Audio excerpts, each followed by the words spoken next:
Gather around, freaks. Do you want to dance with the devil in the pale moonlight? Do you want to get nuts? Do you want to tell us to let all of our guests pick the movies for a month? What if one of those guests was actually in the movie we're going to talk about? What? Well, gather around the internet radio and gather around the internet campfire because it's time once again for Hey, did you see this one?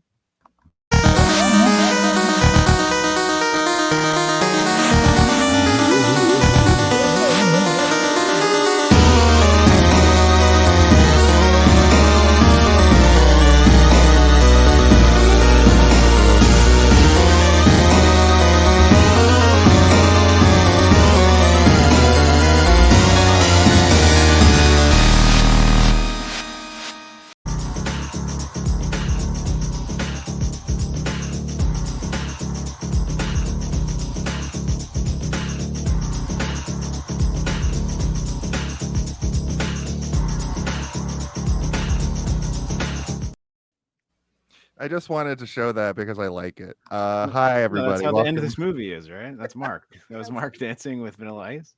Yeah, there's a dance off at the end of this one. Hello, everybody. Welcome to Hey, Did You See This One, the weekly review, react, roundtable discussion podcast where we take a movie and basically put our hands so far down its throat that we put our fingers out of its butt from the inside. No, I don't like that very much. Me neither.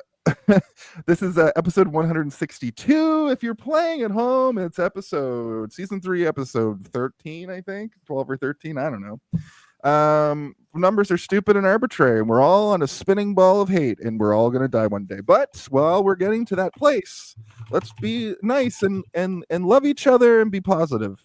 Did I cover all the bases on that? Yes. Lots of words for little say. Yes, this week on the show, we're covering an independent film shot right here in Canada, right here in Ontario, in fact, called Wolves, starring star of stage and screen Mark Nocent, who is also the guest this week. So welcome back to the show. Oops. I pressed the wrong button. Welcome back. Welcome back to the show, Mark. This is your third time. I was looking back at the movies you were on Mark. because this. Hello. There you go. Okay. Hello. I was looking back at the movies you were on, and you were on for Nightmare on Elm Street 5, I think. Yep. And The Frighteners. Yeah. A couple months ago. Mm-hmm. Two? I thought it was 3. I guess this is 3. Yeah, yeah, that's the third one. Yeah, we're gonna force you to be I on. don't remember the Nightmare episode because I was drunk. It was a long time ago too. Yeah. It was 2 years ago. But yeah, thank you for coming back. We'll have you on plenty in the New Year's. Well, I'd like to get you people who've been on 5 times get their own playlist on YouTube. We need a Mark. So we'll get you. We'll fast track you to the 5 times club. But yes, you were in this film. You are the star of this film. And I gotta tell you right off the bat, anytime a person I know personally says, check out my independent film, I'm usually like, oh God. Yeah. I know. But then I started watching and I was like, oh God, this is good. Yeah. This is a good movie. Yeah, so, we were it's surprising. Like I have that trouble sometimes too. I'm like, hey, do you want to watch my movie? Because I know that feeling. I know being on the other side of it. And I neglect to tell them that we were like nominated for a Canadian Screen Award, and our director went to the ceremony and all that stuff. And we didn't win, but we were.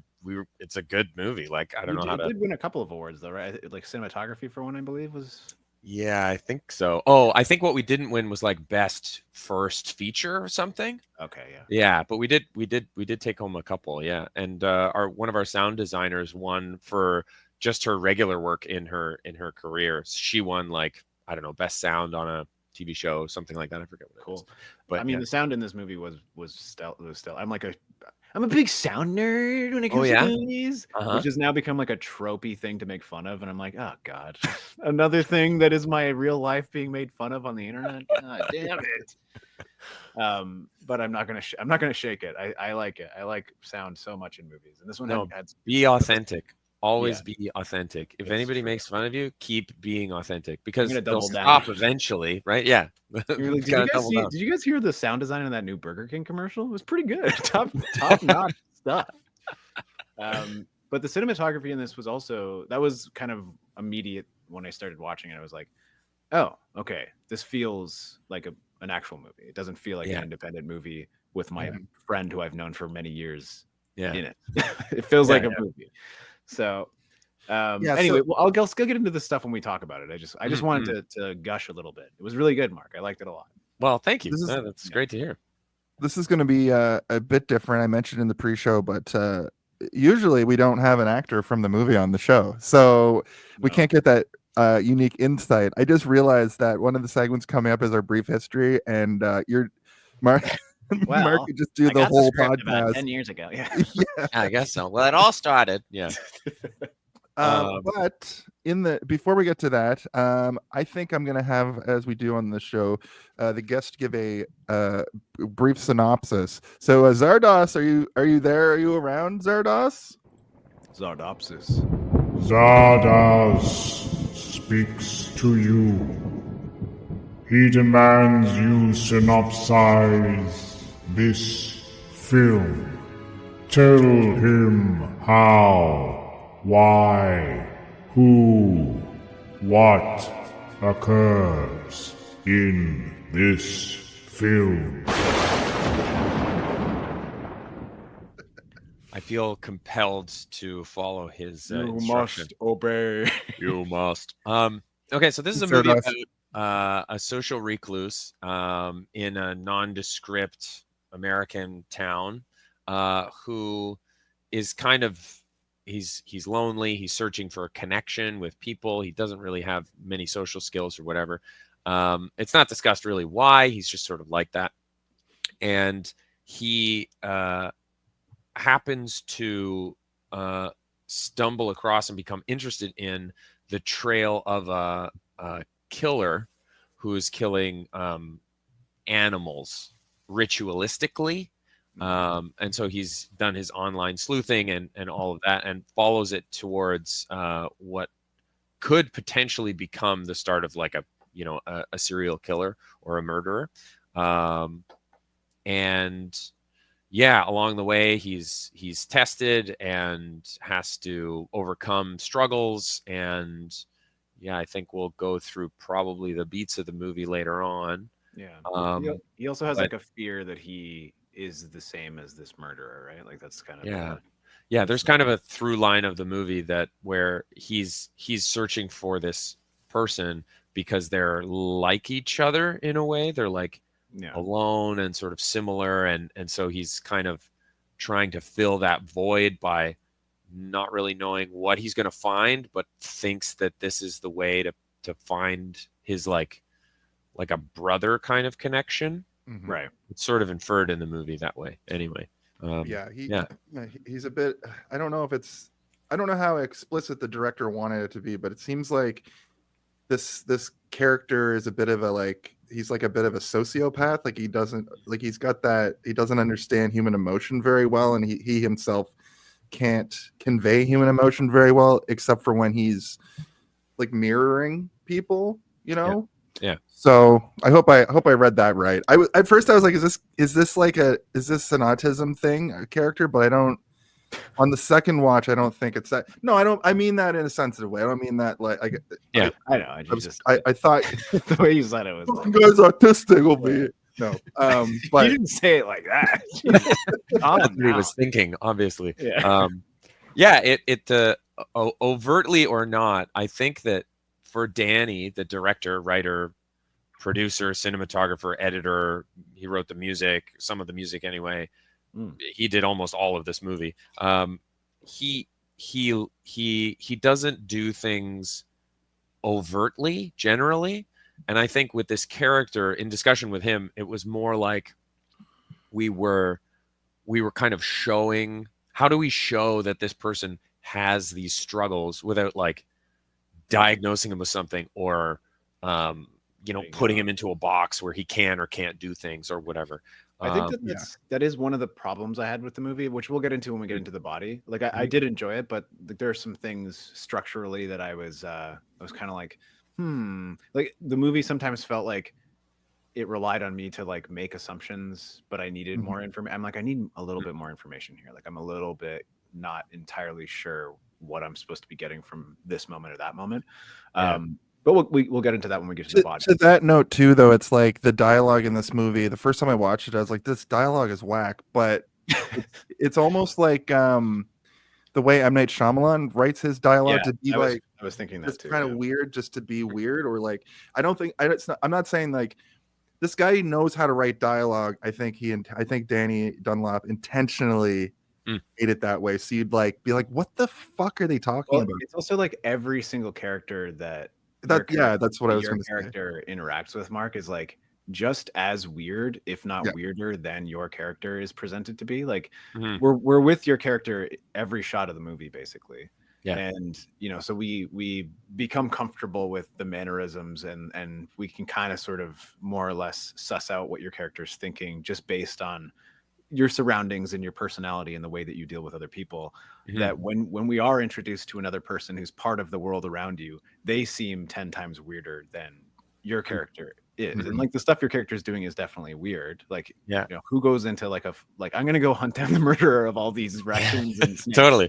I'm going to not go to the doctor and pull this pellet out of my neck in my bathroom. Yeah, it's just got to come out. I'm gonna do that myself for sure. That's a really interesting point, and I think that it speaks to the actual strength of the writing in that I'm there doing my best to figure these people out. And the audience becomes sort of on my side because they see everybody else and they're like, "What's wrong with that guy? Like, what the fuck is going on there?"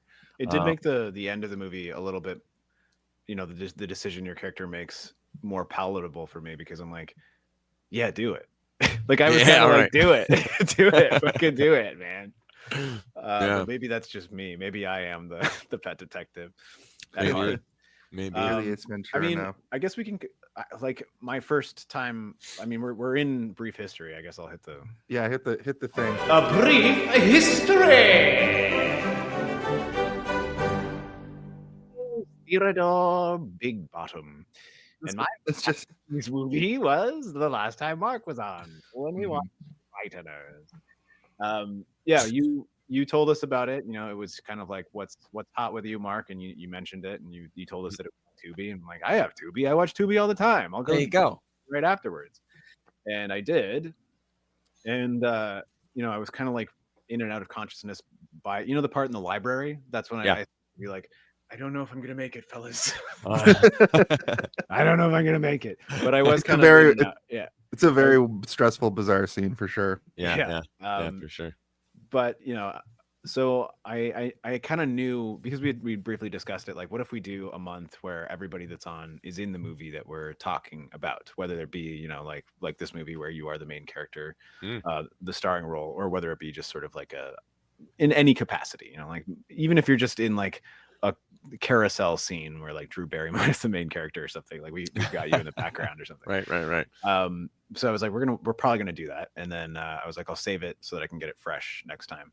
And so I watched it again last night, and as I've already said, it's compelling, man. Like it's weird enough that you want to know where it's going, even though you don't. It's really difficult to figure out where it's going. You're like, I don't know where this is going. Like, what's going to happen? Is he going to find a cult, or is he going to find another psychopath? Is he the one doing it? Like you can't really figure it out, which is great, because as Jason knows, I'll be in the movie theater with him, and I'll turn over and during like Deadpool versus Wolverine, and I'll be like, this guy. He's gonna say "flame on," I bet, and he does. I call things a little bit too spoilers, massive spoilers for a big twist in Deadpool and Wolverine. We went to go see Avatar, and like they introduce all of Jake Sully's kids, and two of them are like so underdeveloped that I'm like, that kid's gonna die. That kid's dead. And then as soon as he starts getting a character, I'm like, they're ramping up his character because he's gonna fucking die. Yeah. And then he died. And lo and behold, yeah. Well, that I think is a good thing, certainly. But I guess I'd like to touch back on what you said was not a strength of the movie, which I I was kind of chewing my lip about as well, it being kind of unclear in not a satisfying way. Yeah, there's a couple of moments where the movie feels like it's trying to not baby the audience and give you too much, but there is such a thing as withholding too much, where like I'm almost on the brink of being confused, where I'm like, I don't know what this scene is about. What's happening? Who is this man? How do they know each other? And I think the struggle there is my guy doesn't say anything.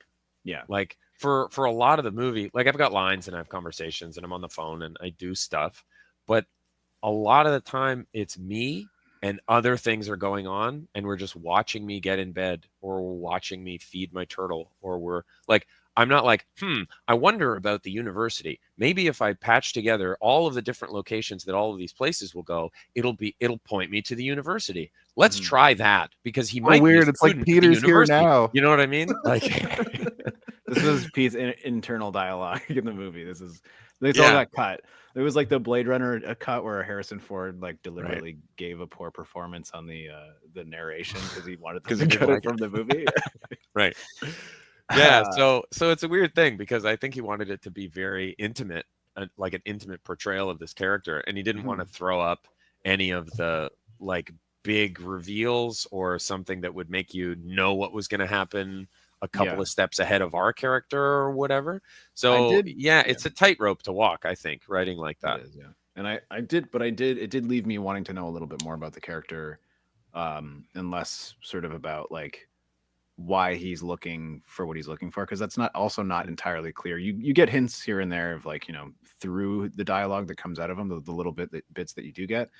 But at the beginning I assumed we were going to get more with your sort of like adopted family or whatever, where you've got this best friend character, I suppose, who's passed away, and you still go have dinner with his parents. I think that's what was going on, right? And I'm we're gonna have something here. And so it seems like there's a void in his life that he wants to fill. And like you were saying before, like he's seeing this other animal murderer who he has the same sort of urges, even though he's not.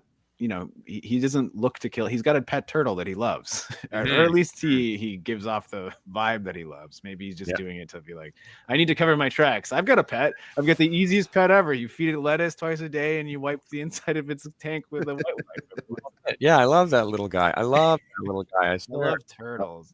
Let's just kind of get back on track for the brief history element. I'm just gonna basically the same as Steve, for me, I watched it after the first time you were on. In between, I review movies on Instagram, and I went back to see if I had reviewed it, but I didn't. I literally say in the review that we're gonna cover this on this show at some point, so no review here. So I was gonna like use that as my final thought, which I do for movies I've seen before and reviewed on there.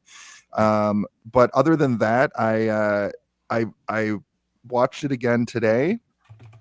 And it's like I was saying, I forget if I said it on the main show, the pre-show, but watching a mystery the second time, you're not watching it for the mystery of the second time. You're watching it more for the performances, and you get to notice the cinematography and directing choices, and it's a very eerie movie. It makes you feel really weird all the time, which I really appreciated about it.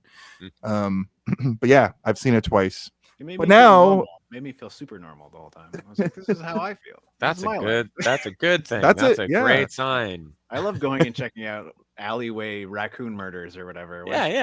When like a guy who doesn't speak English is like explaining to you the crime scene, and your character's like, okay, like, I don't speak your language, sir. And I love that too. That's another instance of, I don't know what the fuck you're saying, man. Like, I cannot connect with this guy at all, but he's pointing, like, and I think I know what's going on. It's like the guy never catches a break. No one talks to him properly. Yeah. It's weird. Mm-hmm. That was probably the most normal character in the whole movie, was like the janitor showing you that. Yeah, he's like, it's sad. He just keeps saying, it's sad. They were very small. It's sad. So tiny, and it's like, sad. oh. But Mark, for your brief history, I'm curious to know how this all kind of came about for you. Did you go to just like an audition, or do you like know the people working in this film? How many times have you actually watched the movie all the way through? Or is it like me with this show? I rarely go back and watch my own content. I know a lot of actors don't go back and watch their own content. Yeah, I have a lot to say about this series of questions. I guess we can start with how I got the part in this movie. My pal Danny Dunlop, who's like the spine of this movie, he is from London. We both went to the same high school. He went off and did film stuff. I went off and did acting stuff, and we worked together on a number of short films over the years and a number of little projects. Some of them were like not promo pieces, but like proof of concepts or something like that, you know, were an attempt to do something and didn't really go anywhere. Something had one of them was called Butterfly. I don't remember. I should ask him about that. I wonder what the hell happened with that.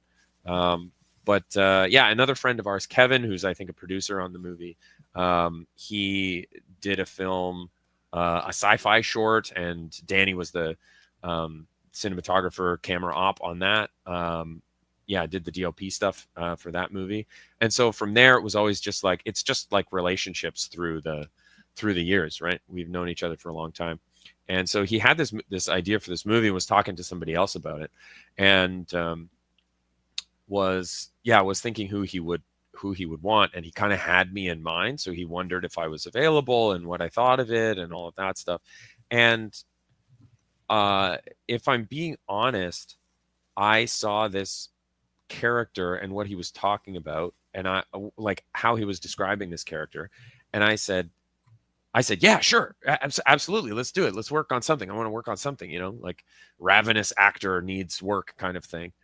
And then reading it, I was like, oh, I don't know if I'm this guy at all. Like, I don't know if this makes sense. Like, I don't know if you might be too handsome for this character. This is that my was an thought, observation I had. You know, I didn't want to say that, so thank you for saying that. But I also felt like a guy that looks like this, me, probably wouldn't have such a severe problem talking to people. Like, even if I was super socially anxious or whatever, people would want to talk to me, right? And this guy is like, he has to like fight to find connection with people.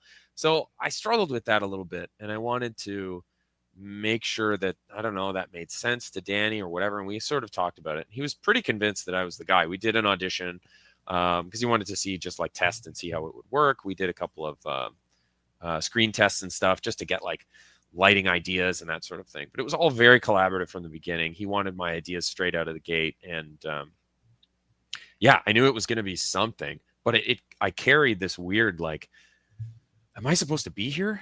Like, feeling through most of the filming of this movie. And, you know, you use, as an actor, you use whatever you have. And I had that, and I think it just fucking worked. Like, of course. Well, you know, like, what do I don't know. The actor's murder kit, as they call it, right? Yeah. The movies are filmed out of sequence, you know, and this being an indie project, you would expect finding your character would be a little bit more inconsistent, but your acting is consistent all the way through. Like that's an interesting thing. This movie kind of feels like a short. Like it was a short, and then you got the budget to make a full movie out of it, which I don't think is the case. But that's the one thing I noticed about this. It has like short film vibes all through it. But you cover so much ground with your performance that I don't think you could jam all of that character into a short and get the same message over. Right. I was actually in the director talk portion coming up next. I was going to ask you how much you actually had for your input, but you kind of answered it there. But like my other question was basically, how many times have you gone back and watched it? Oh yeah, how many times? Oh right, yeah. So how many times have I watched this movie? I watched it. When was the fucking first? I first watched it in Danny's basement on his big projector, and surrounded by snake bones and yeah, we had all of the rusty implements, got a couple of pythons and stuff. No, he actually owns a bunch of tortoises. Like he owns like 2 or 3 of them, and they're like, I thought you were going to say torture devices. It's got an Iron Maiden, you know, the stretcher and all that. Yeah, so we watched it first there, and then when was the next time? I think I watched it again on my own, and then the rest of the time I think was in a festival or in a theater, and I think I've watched it 6 or 7 times. Okay, yeah. So there's a journey there, like what you mentioned about actors not wanting to see themselves act.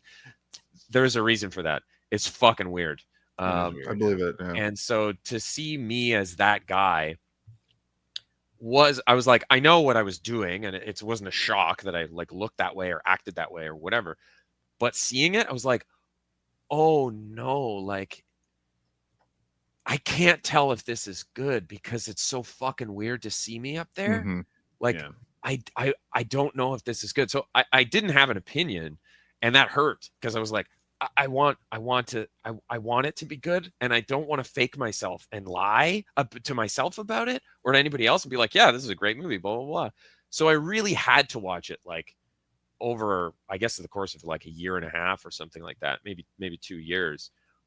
Watch it that many times, and by the end, I'm like, oh, this is a good movie. Like I can tell now, it's a good movie. It's a movie that works. It does all the things it wanted to, and it's a little clunky at some parts. I think it's very slow, and like I'm seeing all those things, and I'm actually honest about that opinion now. But at the beginning, yeah, it was weird. It was hard. It was hard to watch. I can only, for my ring announcing, I can only watch it when I'm drunk. I can't, like, after a show, I can't. Oh yeah, sit down and like put on the like Jason show every time you have like 12 beers. No, that was a thing I used to do because the Jason show that was from. I don't do that anymore. The last time I was at your house, you did it. So I mean, I know it was a while ago. Fair enough. Yeah, but, fair enough. I'm a bit of a scientist myself in terms of acting, and I can't do it. I cannot watch myself. Like when you watch like cringe content or whatever, and you feel like your bones are trying to get out of your mouth. Yeah, I get the ick from watching myself. Yeah. I can listen to myself all day though. My voice, I'm okay with, because I don't have to watch my weird facial expressions in my hands and like see myself from angles that I'm not used to seeing. Like, is that what my ears look like from the behind? Ugh. Yeah, it's strange. Why didn't anybody tell me? I'd wear earmuffs 24/7. Yeah, but are you gonna? What happens if a friend walks up to you and said, "Your ears are fucking weird, Steve"? Then you'd be like, different existential crisis. Exactly. Then you'd freak out. But you kind of want to know. You have this like sick kind of like, what does everybody think? Am I weird? Am I actually weird? Am I like bullshitting myself somehow?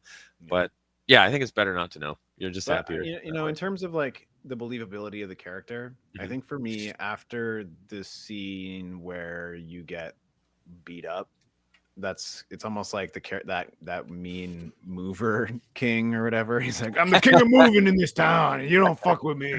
Don't steal from me, you fuck. Yeah. When he punched it, it's like he punched Mark out of the movie for me, where I then became sort of like invested, because like for the first 10 minutes or so. Yeah. I'm like, this is Mark. This is my friend Mark. I've known him for 10 years, and he's in this movie. Yeah. And then when that guy beat you up, I'm like, Mark's gone. He's dead. Mark died, and now this is Peter. I'm watching Peter. And then the look on your face when the guy comes back right before you hit him with the mug. You've just come back from the field, and you fall down the hill, and you come back, you're all bloody, and you hit him with the mug. Right before that, you have this like serial killer look on your face that I think is my favorite scene, like my favorite shot in the movie, because your eyes are dark, your eyes are like blackened up because you've just gone through the movie. But you know what I'm gonna say, I remember that scene. Let me interrupt and say I remember filming that scene and feeling like I was 20 feet tall, like feeling like that's what I wanted to be. I wanted to be this like spindly kind of leaning sort of presence, this like ominous like alien. I think that character wanted that too. Yeah. It works. I mean, the angle choice in that entire sequence is great, because every time we see the man, it's like the first time we see him, it's mostly his back. You don't get any kind of real detail on him. He's just supposed to be this sort of menacing figure in your life. And then the second time, we're getting this sort of pathetic, the hairline and like everything about him is being shot unflatteringly, and then every time after that, it's low angles for you and high angles for him, or medium angles where we're at his eye line, but we're always kind of shooting you from lower. I can see why this movie won a cinematography award, because it's all very smart. It's like scientifically crafted. That upside down shot in the flashback fucking just made my stomach turn over. That's fucking both mind times. bending. Yeah, I love that. It's so simple, but it's like a Dutch angle almost. Like it's very, very prominent. There's this one shot that it's not even really any kind of trickery or fancy footwork for the camera, but it's just sort of the angle you've chosen and versus the environment and the placement of view. And it's when you're walking through the tunnel looking at the first crime scene and the police tape is like slowly drifting across the ground. I'm like, this is fucking sick comic book shit. I was thinking of Batman. I was like, totally. Gordon it makes absolutely no sense that the police tape would have been left behind. But I fucking love it. We don't care. Yeah, we don't care. Great. It's great. It looks beautiful. No, it's wonderful. Also, they would never police tape off a dead dog crime scene. You're like, we can't let the public see this. Yeah, I guess so.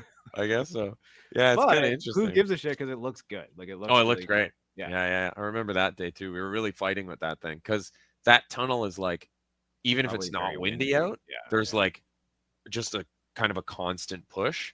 So to get the shot that we got was like the best out of all of them. Otherwise, it was like we would just like whip across like the whole way down, get caught in my face or whatever. Yeah, like a high budget movie would have just CGI'd that fucking police tape in there, right? Yeah. But like, in fact, I was like, did they get CGI tape for this? Because how much would that cost? But no, it was just. I knew it was real. I knew it was real.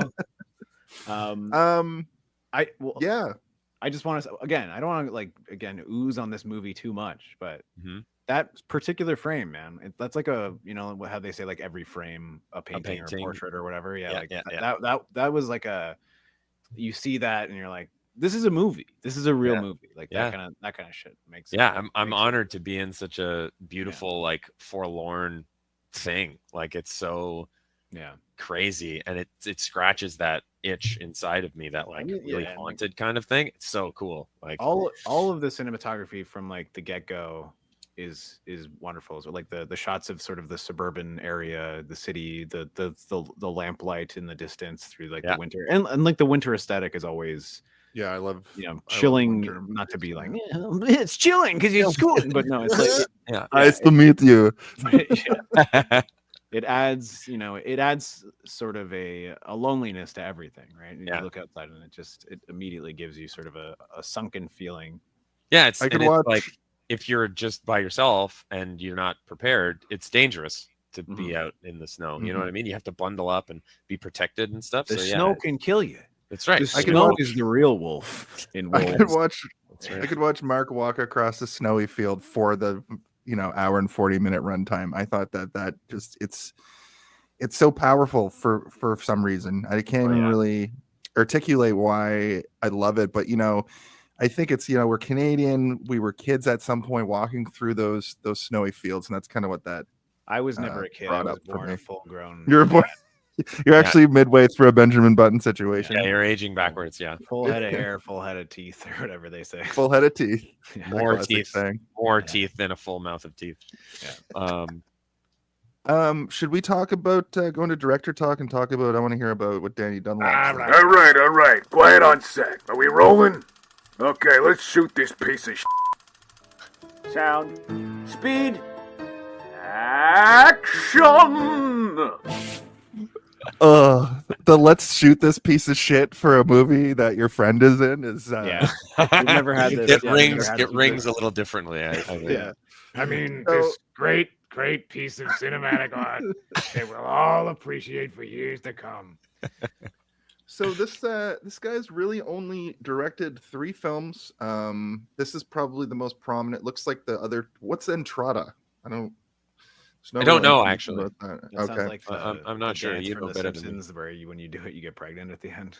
The Entrada. Yeah.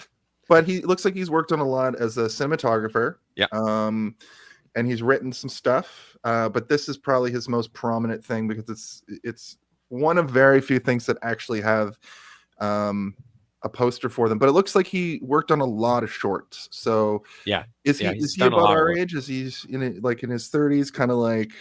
Yeah, he's I'm 37. He's must be my sister's age, so he's probably 33, something like that. So yeah, within the 30s realm. And that's his gig. Like he just does cinematography and works on, TV shows, does music videos for people, does like corporate stuff, like whatever. But yeah, he basically went all in on the career and took out a loan to buy his camera set, and he's got this huge gear set, and it's all insured and all that stuff, and he's just a fucking cowboy. Like he just fucking does everything that he wants. He's writing another one right now, and it sounds like we're going to do it in the spring. I think we need we're going to do it. Are you trying to reveal right here right now that you're going to be a part of the next Danny Dunlop feature? Yeah, but I'm not the main guy in this one. I'm just a goofy sidekick, actually, which is like, again, if totally might be too handsome. Well, we'll see. There's gonna be makeup and shit, so we'll see what I end up looking like. Who knows? If he writes into the script character listening to two idiots on a podcast as part of the movie, you can guarantee that me and Jason will be down to be those idiots. Oh, great. Yeah, we'll see. We'll see what ends up happening. I'll let you know. But yeah, he's so working with him, if that's where this line of questioning is going. Absolutely, yes. Working with him is he comes prepared, knows, because I think he's so tightly wound with cinematography, getting shots, putting shots in the can, knowing how they're going to work. It was very much like he was doing all kinds of like film structure math on set because he'd planned it all out, knew his like floor and his ceiling, like what he wanted to get, what he needed to get, and what he wanted to get. Right. And the whole time he's just like sort of, I want to say crunching numbers, but like crunching frames to be like, I know that because this shot is better for those two shots, so I'm just going to keep it here and combine those. Like he's doing that constantly. And at any point I could stop him and go, okay, so what the fuck am I doing here? Like I'm coming in and what is the action? And like, why? Like, what are you going to be getting? Yeah. He'll explain the frame and just go, yeah, all we need you to do is come in and do this thing. It's pretty simple. There's not really that much. I'm like, when is this? Like, really? Like I could not piece it all together. And it really tested in a good way, my ability to trust him, like trust that the director, I mean, he should know fucking what's going on, but trust that he knows all of the things he needs to know and what's coming out of you and what's on the frame and how it sounds. Trust that it's going to turn out in a way that it's just like out of your hands. So it was a good lesson for me to be like, I trust this guy, but also it isn't really my job to like worry about that stuff. Like I'm trying to help it inform what I'm doing and in the shot or in the scene or whatever. But yeah, a lot of it was like, okay, you go ahead and do it. And in the end, it's like, yeah, it looks really good. It looks like this and blah, blah, blah. And he edits stuff pretty quickly and runs it by us and whatever. And it always looked really good and like it was intended. So yeah. And as far as working with him on like character building and the sort of reason for this part in the movie for me to be feeling that way and all these justifications like that, very easy to talk to him. And he's interested. He's like, if you have anything you're thinking about or want to contribute, it always felt like that wasn't just like a throwaway offer from him. It was right. Like, he's not just jerking you off. He's like, I want to know what you mean. You know what you have to say because you're the guy, but also he's not going to just take that suggestion and go, well, that doesn't really work, but we won't do that. And we'll just do what I was planning on doing. He's planned it enough that he knows how far he can push and pull the thing to make it feel a certain way. It was, it was really good to work with him. Really good to work with. So it was a collaborative effort. There were a lot of scenes where I could tell that you were being directed. Yeah. Well, when you get up into the back of the truck at the beginning, I could almost hear the director being like, okay, just like poke around the boxes and like go up to a box and like move it out of the way a little bit. And I noticed that. But as far as collaboration goes, you said that you were able to have your input and you just kind of said that here too. Compared to other sets that you've been on, did you feel like making this movie, you were part of its construction? More so. that feels like that like makes it extra special for the viewer, I would say, because you get to fully realize the character that was created for you, but then maybe that's why you were able to become this character so fluently, you know? That Yeah. there's probably something to that. Yeah, I think that's a valid point, and I certainly did feel like this was as me as I could be under the circumstances. And what was helpful was that I was able to and encouraged to try things, do things a certain way, and be there, grounded, authentic, and present the thing that was going on inside of me. And yeah, I think that a lot of sets that I've been on, they're commercial shoots are like completely different. They're just like, do the thing exactly this way, and then the people in the booth who are from Captain Morgan or whatever are like, put your foot up on like, the yeah, thing. get him to do the thing again. It was funny. It's like, okay, Yar, we need the shot. Yeah. Put your Captain Morgan is the director for those. Yeah, he comes in, he's like, he's a great guy. That's He's a his great guy. tagline. He smells like rum and cigars. Yeah, he's a good guy. he's covered in parrot shit. Yeah, just on the one On shoulder. shoulder. But yeah, they're just a different beast, and this was really like we did it like Weekend Warrior style. So there was lots of communication and organizing. What weekend are we going to do this? Or we're going to do it 2-3 weekends in a row, and then we're going to cut to this block is shot and all that stuff. And even still through all of that, it's a film set. So as an actor, you're like twiddling your thumbs kind of a lot. And Hurry up and wait. Be there. Exactly. You get to be there and think and, get into the zone or whatever. And yeah, it always felt like I wasn't separate from the unit. Like I was there watching, hearing how things were going and involved and trying to be helpful, even though I should just, kind of shut up and not move the light or whatever. Don't trip on the cords. Yeah. We need you more than anybody else. And protect his face. There's a fire. People come up and put a blanket over your face. Were you shutting down these locations when you were doing it, like the Casa Loma steps? Did you have that like shut down, or were you just kind of doing a guerrilla style where you just go in and get what you need? Because it looked too professional for that, but I don't know. Red cameras are pretty phenomenal. Yeah, the red camera's real nice. And I think that was a good day for the camera because it was cold enough that at some points the battery would like overheat or something like that, and it would be really loud and the fan would go because we're in close quarters sometimes. And there it was like, well, we can just fucking run it. Just keep charging batteries and we'll just keep running it as long as you want. Yeah. Somehow it has double power. Wait, yeah. What happened? It's the perfect temperature. Weirdly, it's the same weather here in Toronto as it is in this movie today. That's fucking right. blowing my mind. Yeah. yeah. And yeah, thinking about it, that day, the day, the Baldwin Steps day, was like ridiculously cold, like so cold. And I had to change out of, that's what it was. I was on a set before, not the day before, but I think 2 days before. And I had to, it was for this web series called Swerve, which I think you can still watch.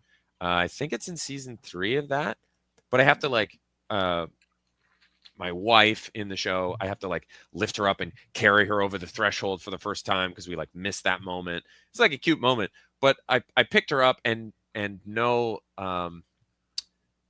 offense to her, but I picked her up and my back got like tweaked, so I think I popped a rib out. So it's probably just because I'm like a fucking wimp with my back. And, walked through and was like, yeah, it's okay. Film the rest of it. Then we filmed the Baldwin Steps scene. And so that whole scene, I'm like, my back. Like, oh my God, whatever. So yeah, I had to lift my ex-wife over the threshold yesterday. My now ex-wife, yeah. But that scene, yeah, we basically just like went at a time when nobody would be there and kind of, we didn't block it off and we didn't like get a permit or whatever. Yeah. That was my question, basically. Yeah. That's the guerrilla nature. Yeah. And we did it. And the snow was like, there were a lot of warnings from people. Don't touch your head. Like, don't touch. We'll have to wait like 10 minutes or 5 minutes for the snow to go back up the like railing, because the snow was like obviously real snow. But if I had moved my hat in between takes, I would have like fucked this perfect like dome of snow up. And it was really cool to have been so there, but I was fucking freezing that day. Yeah. I filmed something in the winter once Mhm. years ago. Me and Spencer, we directed a short film together, and there was this. We were filming in this farmhouse location, and there was this perfect like long stretch driveway where we wanted the cars to come up untouched, so that they're just breaking the snow. Yeah. And the guy was driving, and he just like fudged because he just didn't realize where the road was, and he like ditched his car, and he had to like, and he was trying to get out, and he was like Austin Powersing it against trees and stuff, and he just fucked up the whole. And we're like, well, there goes that shot. That hurts, man. Like, if you were to watch the movie, if we edited that scene in, you'd be like, why does it look like someone was doing donuts in the middle of that long driveway? Shit. Yeah, that's a drag. And when those things work really well, you don't even, as the viewer, you don't notice, right? Like if you're enthralled in the movie, you don't even notice that the snow is like perfect or whatever, or like untouched between takes or whatever. There's like so much you miss, right? Like, I haven't directed like a ton in my life, but like I was lucky enough to be directing with like co-directing basically. So I was able to work with the actors a lot more closely while Spencer was really overseeing all of the technical aspect, which really helped because it was both of us were first timers, and it would have overwhelmed either of us had we not had that sort of divide. And it didn't turn out to be anything amazing or great, but like the experience was really cool. Worth doing. Always worth doing. And like I tried to be the director who would allow the actors to come forward and be like, I have ideas, but every once in a while, like you're saying, like sometimes an actor will come up with like the wildest shit where you're like, what have you been doing for the last 4? Have you just been sitting there eating mac and cheese being like, I should be a torturer? Maybe I should be a torturer. Like, no, there's no torturers in this movie. Yeah, in this film about finding your family connection. Yeah, we need you to be a torturer. Great, sure. We'll consider it. Anyway, that's the danger. That too much, but yeah, it's it is it's like a weird thing where like every actor is there to perform for you and to do the thing you've asked them to, but when they come up with stuff, it's great. But sometimes when they come up with stuff, it's batshit crazy, and you're like, "What script did you read?" Yeah. It's like, are you here? Are you even here with us, man? Like weird. Yeah. Not to say that I haven't done that. I've probably done that a ton. I don't know, but that's true. My guy was a serial killer the whole time, and he has a basement full of bodies. Listen, I said it before. This movie was in such a way like kind of pure beyond the vision of the character that we're following that you can't really predict what's going to happen, which is rare for a movie. Especially a movie like this where it's very methodical and it seems plotted out in a way that you should be able to maybe make those predictions, but it could be anything. I think the strongest aspect of this movie is the cinematography. So it makes complete sense to me that he's a cinematographer who's purchased his own camera and is sort of like a gunner, like a cowboy, like you said. Like he's like, this is what I love doing, but I also can come up with some creepy stories. So let's fucking make a movie about it. Yeah, exactly. Which I like. I like that a lot. Like rarely do you find the person who is a genius cinematographer who's also a genius filmmaker. A lot of the times some of the best filmmakers are paired with some of the best cinematographers, and those cinematographers will then go off and make their own stuff, and it looks beautiful, but it's structurally you're like, oh no, it's missing the bones or like the direction of the person that they worked with. I think of like Spielberg has had a ton of good cinematographers over his flush career, but a lot of those cinematographers that have gone on to direct haven't really hit the Spielberg mark, even though they visually feel like a Spielberg movie. They don't feel like a Spielberg movie at their bones. Or Christopher Nolan's DP, like he has tried a couple times, and they're not bad movies, but they're not Christopher Nolan movies. They might look and feel like them visually on paper, but at the end of the day, you don't have Nolan holding a gun to your head being like, no, we need to do it all in reverse. Like what a whole movie in reverse? No, just half, then the other half, just half of it. But make it so you can't hear anybody what they're saying. Make it so everybody's talking weird and low. But I will say that like the energy of this movie, it feels almost like it's like Fincher-esque, right? Like it looks like a Fincher movie. Yeah. Maybe tighter in certain areas, like close-ups and like medium shots and stuff. I know you guys are working on a low budget and you had locations, you don't have sets that you can build and obviously like get as creative as, like I'm going to build a whole room around this one camera. Like obviously this stuff is different, but like, it's there. The energy is there and I could feel it. And the compellingness of the story was also there. It feels like a very good beginning to like a career that I'm interested in seeing, like that's kind of like, and if it does become something huge, I'll feel like super privileged to be having this conversation right now, Hey, to be like, we're talking about the movie that like started this clearly very creative person and very visually minded person, because if you're talking about how he's sitting there like trying to do the math on the angles, and then you're like, why am I coming in the room? And he's like, don't worry about it. Just feed the fucking turtle and shut up. All right. Yeah. It's like, he's thinking about other things, and that's good. That's a good thing for the movie, right? Yeah, for sure. Well, that's quite a compliment. I'll say that's great. Yeah. I hope he watches this episode and he knows that I definitely respect everything that's gone into this movie. Yeah. All right. Really good. Yeah. I'll make sure he knows that for sure. Okay. We should probably get into the body of the episode, because in the history of this show, we've never talked about the first 3 segments for 50 minutes. Holy shit. Wow. Yeah. We need a new format, I think, for when an actor comes on, right? Well, let's get into the body of the episode. Body of the episode. The body of the episode.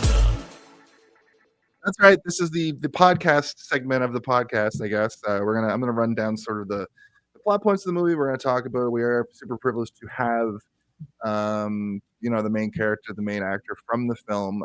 So I feel like I thought this episode was going to go shorter because of that fact, but seems like it's going to be a long one. Yeah, we're going to be going till 2 a.m., folks. So get some popcorn popped and make some for 8-hour episode. Open a bottle of wine, sit back, relax. We have covered a lot already. We will probably rehash a lot of that because there's some really good stuff in here. I'll sort of set the scene. Film opens with the bleak, snowy visuals of. You said it was a nondescript town, but it's primarily London, Ontario, right? There's a lot that's shot in London, Ontario. Yeah, and as you said, the Baldwin Steps, and there's a few locations in Toronto as well. But yeah, primarily it's shot in London. Yeah. I said to Steve earlier, I was like, what? There's no Baldwin Steps in London, but when you earlier was like, it's supposed to be a nondescript American town, I was like, oh, okay.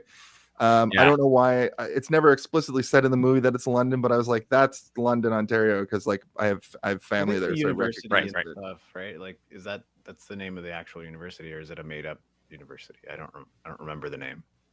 Oh, I think it's a made up university. Is it made up? Okay. Yeah. Because they say a bunch of names of like locations in the movie that all sound vaguely like Canadian, or like they could exist around me in the GTA. Yeah, I think that's intentional. It's like Pierpoint we don't Wood actually know where it is, but we feel like we know where it is. Right. I looked up the street where you wait for the guy outside his house. I looked it up in London, and it doesn't exist, obviously, because it's made up. But it looks a lot like this area where my dad's wife had a home for like 20 years, Olympic Place. And I think it is that suburb, that little area. Like you drive up a hill out of London, the city, and then you're up in like the suburbs. And I think that's where it is, which is really interesting to me. And then your character, I thought his name was Peter. I was waiting the whole movie, but I think he just says that because his pet's name is Petey. Yeah. On IMDb, it says you're billed as him. Yeah. Your name is him. Yeah. Now, is it just because your name is never explicitly said? Nobody refers to you by your name, so there's not really there was a choice whether we should even put a name in the credits, like it's just him or that guy or whatever. And I think there was a scene originally where actually the script was written with a name in it, but there was no scene where anybody said his name, and we just kind of kept it that way. And he just doesn't use his real name in that last segment where he says his name is Peter because he just the other guy's like, that's my name too, and you're like, oh fuck, really? Oh yeah. You run into somebody and you're trying to give them like a forgettable name, and they're like, that's also my name. You're like, okay, I'm fucked. Like he's never gonna forget that. Yeah, exactly. Yeah.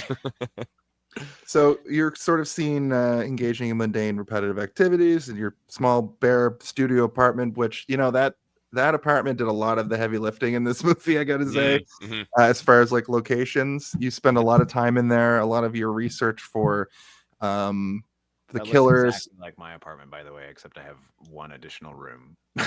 like a yeah, Lucky it's you, very man.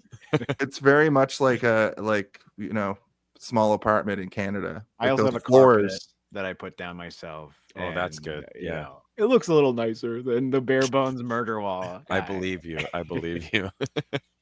I have a But, bed frame as well. Good. And no That's so turtles. smart. Yeah. Not yet. just mattresses on the floor. Not yet. We're introduced to Petey, your only companion. This kind of shows that you're a lonely kind of a guy. And then you hear a news report about some gruesome animal mutilations in the area, and that sort of that's like the plot of the movie, basically, for most of it. I do also until you have Petey, the name Petey for a turtle. For any animal, really. Like if you name your dog Petey or your cat Petey, like it has the vibe of like a child, right? Like that's what a child would come up with. Like it's almost like void of creativity. Oh, weird. Yeah. If that makes sense. Yeah, it does. It does. Which kind of led me to believe, like, okay, so not only is this guy going through like male loneliness or whatever, he doesn't have any friends, his coworkers don't particularly care for him, his boss is a dick, his life really seems to suck, and there's nothing connecting him to the real world other than his job and this fantasy that he's creating, where he's like sort of weaving a narrative that even the news is kind of like, I don't know why we're reporting this. This is what I constantly around the clock. They're just talking about this on the news. No, I think the idea is that like he's paying attention to that. They're probably doing other news reports, but these are the only ones that he's paying attention to. Yeah. But I kind of wish the movie like had more of that vibe where they're like, really another one? Like the news broadcasters are like, what the fuck? Like why do we keep talking about these dead squirrels and shit? Like, but I also, you know, like I get the structure, like it needs it to be there, but it would be kind of more realistic. But then, you know, again, like I said before, every single person that he interacts with seems weird. And I'm like, I'm not sure if that's just his perspective or if that's how they actually are acting, if everybody is acting normally around him, but he's just so weird that everything to him is like, what the fuck? It's either deathly important, very strange, or someone's trying to get me. Like those are like the three emotions he has. My immediate, like, if I had a theory about this movie. Wait, do you have a theory about this? I do. Theories. Almost American Psycho, where these things are happening to him, but it's not really happening. It's like an unreliable narrator. I know it's a little bit different than American Psycho, but yeah. Felt a lot of the time like we were seeing all these things literally through the way he's seeing them. Jason, you sound like you're in Petey's fish tank right now. Just take a breath. It's not necessarily the way the way things are happening in the film.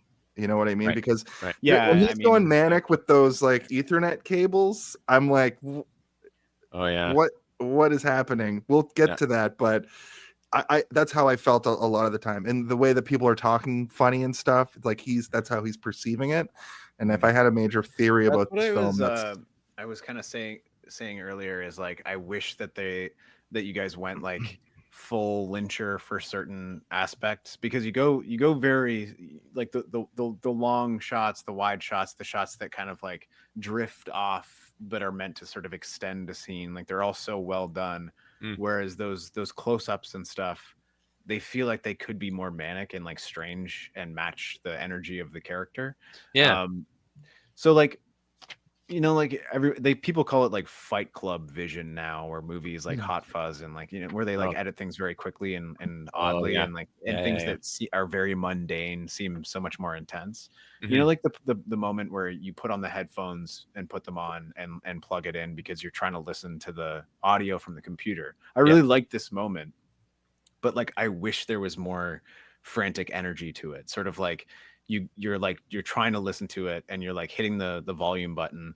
And like I get that, like I understand that feeling of I want this to be louder, I can't hear what it's saying, and like you're hitting the button, you know, like I'd love to get like a if you like hitting the button and like you grab the headphones, you pull it, and like it's like the cord falls down and you grab it and you're trying to get it in without missing any of the dialogue, but like all the noise is cutting out of the dialogue, and then you plug it in and then it's like almost too loud. So you're like, oh fuck.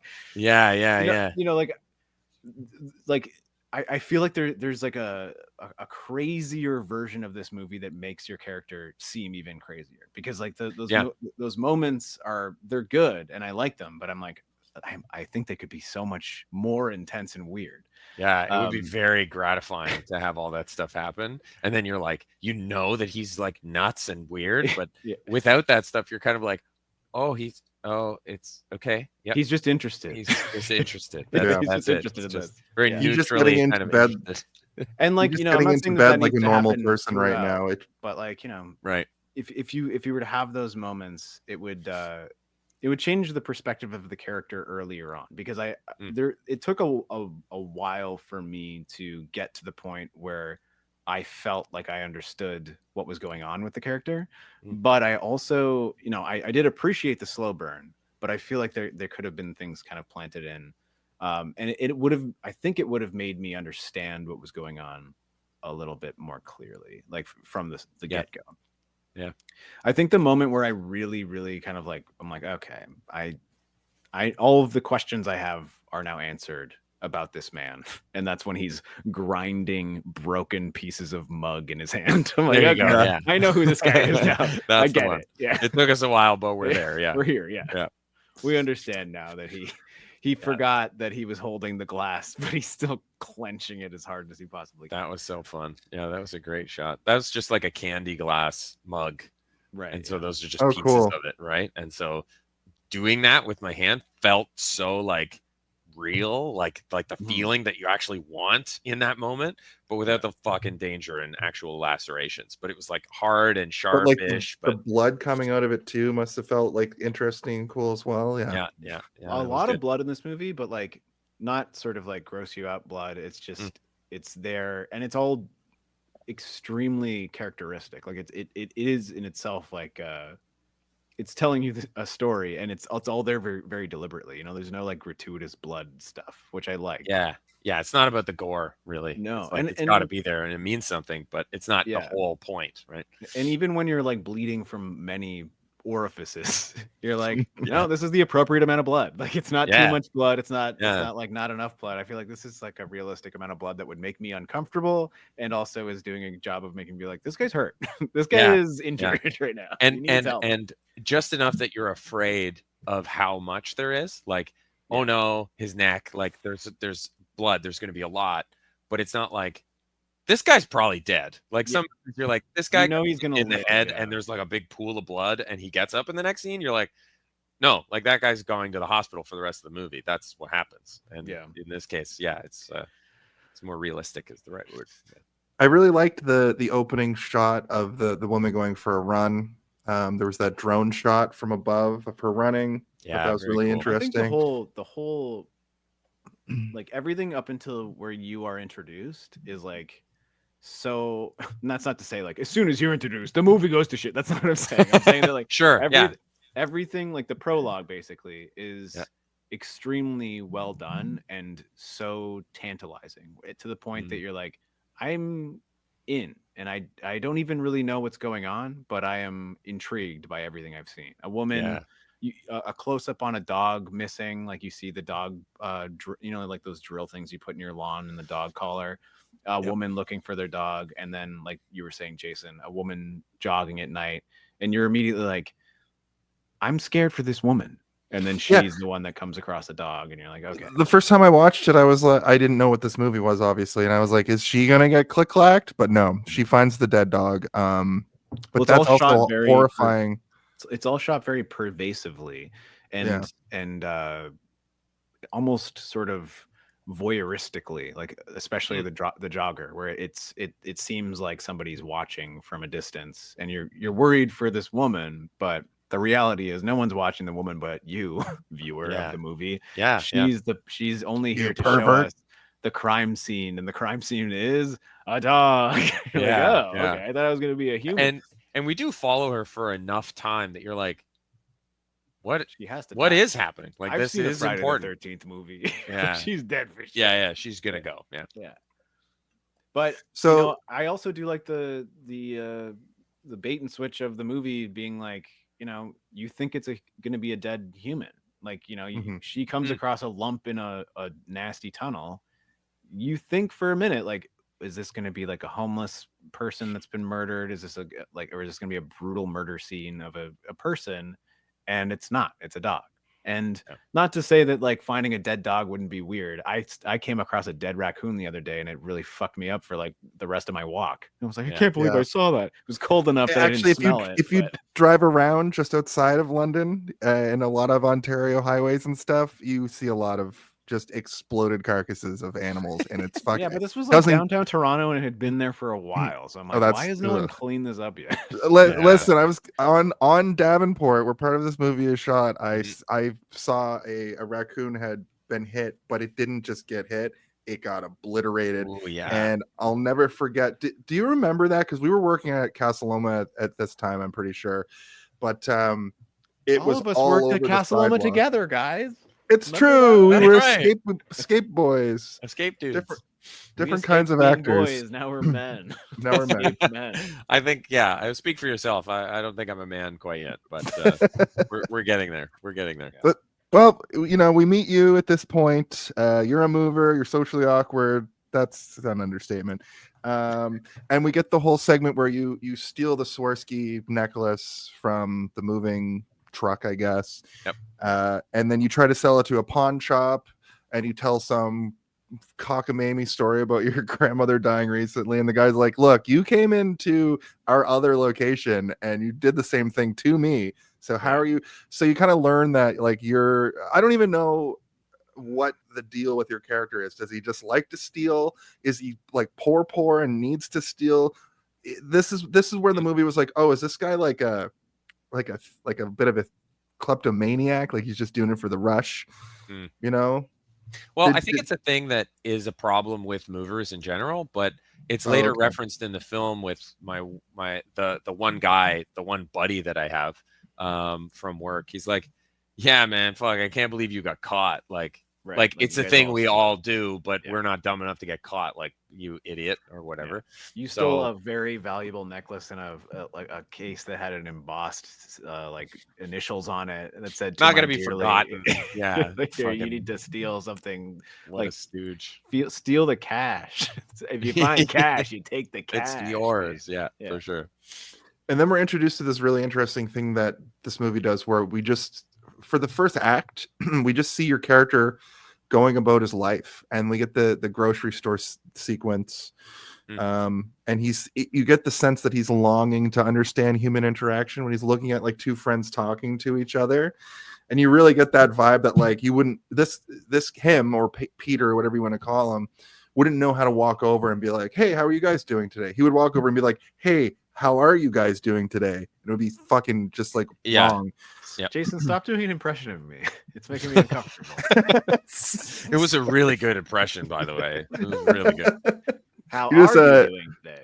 He just emphasized the wrong syllable or whatever the fucking joke is. That's it. Goes home, sees his turtle. He's on dating sites. Once again, I'm sure you've used dating sites. It probably isn't too much of a problem for you. I mean, we get a good look at this dating profile site. But that's what I was going to say. The dating profile is whack. He does a bad job. Yeah. He does a really bad job. Your title or your banner statement, your thesis. Just trying this out. Just trying this out. And then the picture is like a mugshot photo. I know, it looks awful. It's like I hadn't showered that week and I took that picture. You know what I mean? Did they ask you to not shower? They're like, don't shower for a week. No, I don't know how they got that picture. Fuck, I don't. That's not. I don't look like that normally. They took your driver's license out and scanned the picture, and you're like, God damn it! Fuck. They're never flattering at the airport. They're never flattering. And then you're tipped off about the dog mutilator on the TV behind you. Back over to the movers. He wants to be dropped off after at the tunnel. You make up some lie about we're gonna meet some people later. Meet somebody. That's what normal people do, right? Yeah. But now you become dog mutilator detective in this moment, basically. Mm-hmm. You start your investigation, and you go home and basically try to find all the information on this situation that you can. Yeah. As you're watching the information, as you're watching different like little news articles, the owner of the moving company comes in, loses his fucking mind on you, says the R word to you 3 times, which I was like, that's a lot, because you know that he's that kind of guy, right? But you know that this character like probably fears being labeled as, because it's just you're a socially awkward guy, not you, Mark, but this character. It's really weird. This is a really bizarre fucking thing for me to be talking, like watching a movie with you in it, and then anyway, you know what I'm saying. Yeah, he confronts you about stealing. No, for me, I'm like, why do these guys keep hassling my buddy Mark? Leave him alone. Exactly. But yeah, he gives you a hard time over that, and we get a little bit of a foreshadow where you pick up you have the mug in your hand, but you put it down. But you got the mug because you're like, who's at my home? I think. Yeah, I gotta protect myself. I love that that's your go-to weapon. Like, yeah, like mug death. Like, you think about it all the time. Like, if anybody comes in here, I'm gonna fuck them up with a mug. Yeah. It's your weapon of choice. I have many things in my apartment that I could use to hurt somebody. Mug that are not probably like the least thought of item to injure. You just got to get you one of those big like Viking steens or something like that. I have a big Decepticon mug that I probably could murder somebody with. It's so big and it's so sturdy that if I hit somebody in the head, it probably wouldn't even break. Prove it. And then prove it. You want me to grab the mug? All right. I'll be right back. There's nothing. Well, he grabs it. There's nothing in this apartment though. That's the thing that I like immediately recognized, that is so bare bones. Like this character clearly had like go to work, smoke some cigarettes, come home and go to sleep. And it's almost like walls. Yeah, it's almost like the character was looking for something to do with their life, and that's why they're so focused on this dog mutilator thing, and also being called the R word, and also being worried that you could be this sociopathic animal killer and becoming fascinated with that element. This is it's a character study of this person. All right, Professor, but like, give me a second, would you? This is my Decepticon mug, and I will punch you to death with it. It's even got a Decepticon on the bottom. That would work. Yeah, that would work. That would work. I believe it. Look how big this is. It's almost the size of my head. That's right. You could drink your whole face out of that. Yeah. This is probably bigger than my tummy. Oh, crap factory. Sorry, I meant to say crap factory. Jason doesn't like when I say tummy on this podcast. He says it's too. Oh no, I was going to say a horrible word. He says it's too feminine. That's not horrible. You're going to say another F slur. No, I was going to say a different F slur, which I'm technically allowed to say. I love that you said a different F slang when feminine is not a slang, is it? Like it's not a. No, I'm in my it's not in my head. It's because I referenced the R word you can say, Mark. I know what word. We'll put a Y out over here. Put a Y on the end. What do you think, Chucky? Yeah, thanks, Chuck. Listen, Chucky is a transgendered infant or not son, daughter. Well, I don't even know. Did they ever make that clear? Never. I don't think he ever figured it out. In the show, he's like, I got a kid that's transgender or whatever. Show the kid in the movie, they get the kid gets split into a boy and a girl, and then he just has like yeah. Anyway, so him tries to that's good. We can call him Peter. Peter tries to every time you say him, it makes me think of the villain from Powerpuff Girls. He's like, excuse me, another another what, Steve? Feminine character. Right. Yeah. He tries to blame the other movers, and the guy's basically just like, look, those guys are dumb, but you're dumb. Yeah, And that's when he drops the R bombs. And he gives him the But old. also, can we say that he's the dumbest character of all, because he refers to his nephew, instead of saying that's my nephew, he would never steal from me. He says, I've known him since he was a baby. It's like, that's such a weird thing to say about your nephew. To say he's my nephew. I've known him since he was a baby over here. You think he's gonna steal from me? I like this argument. I will agree with you. He's the dumbest character. Yeah. He's the dumbest. He's the dumbest one. He comes into someone's house and just punches them in the face a bunch, kicks them in the gut, leaves, and says, you better have my money next time I'm here. But ironically, talks the most normal out of everybody. The most like we talk. There you go. Else is like, he did kind of give it away in the sense that like this movie felt like it could be any town America, but as soon as that guy opened his mouth, I was like, Canada. It's like, okay, you might as well have been just singing the national anthem. Give me my shit back over here, eh? No, that's not what he didn't sound like this. He sounded like, hey, what the hell are you doing, brother? You can't just go in here and take my necklace. Take off, but he does. Hoser. Yeah. My name's on the side of that truck, not yours. Okay. He gives him a bit of a like a.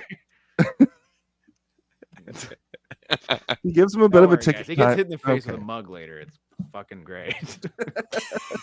A candy mug. He gives him 24 hours or till Friday or something. I don't know. But basically, I feel like that's a big misdirect for what the movie's also going to be about, because that does come into play, but it's so side. It's like a B story. I feel like there's a version of the script of this movie where he did kill that guy. Yeah. My memory is that he killed that guy, and I was like, how does he? Yeah. But then I rewatched it, and obviously he doesn't. He just whacks him, and then the guy's like, you don't come back here.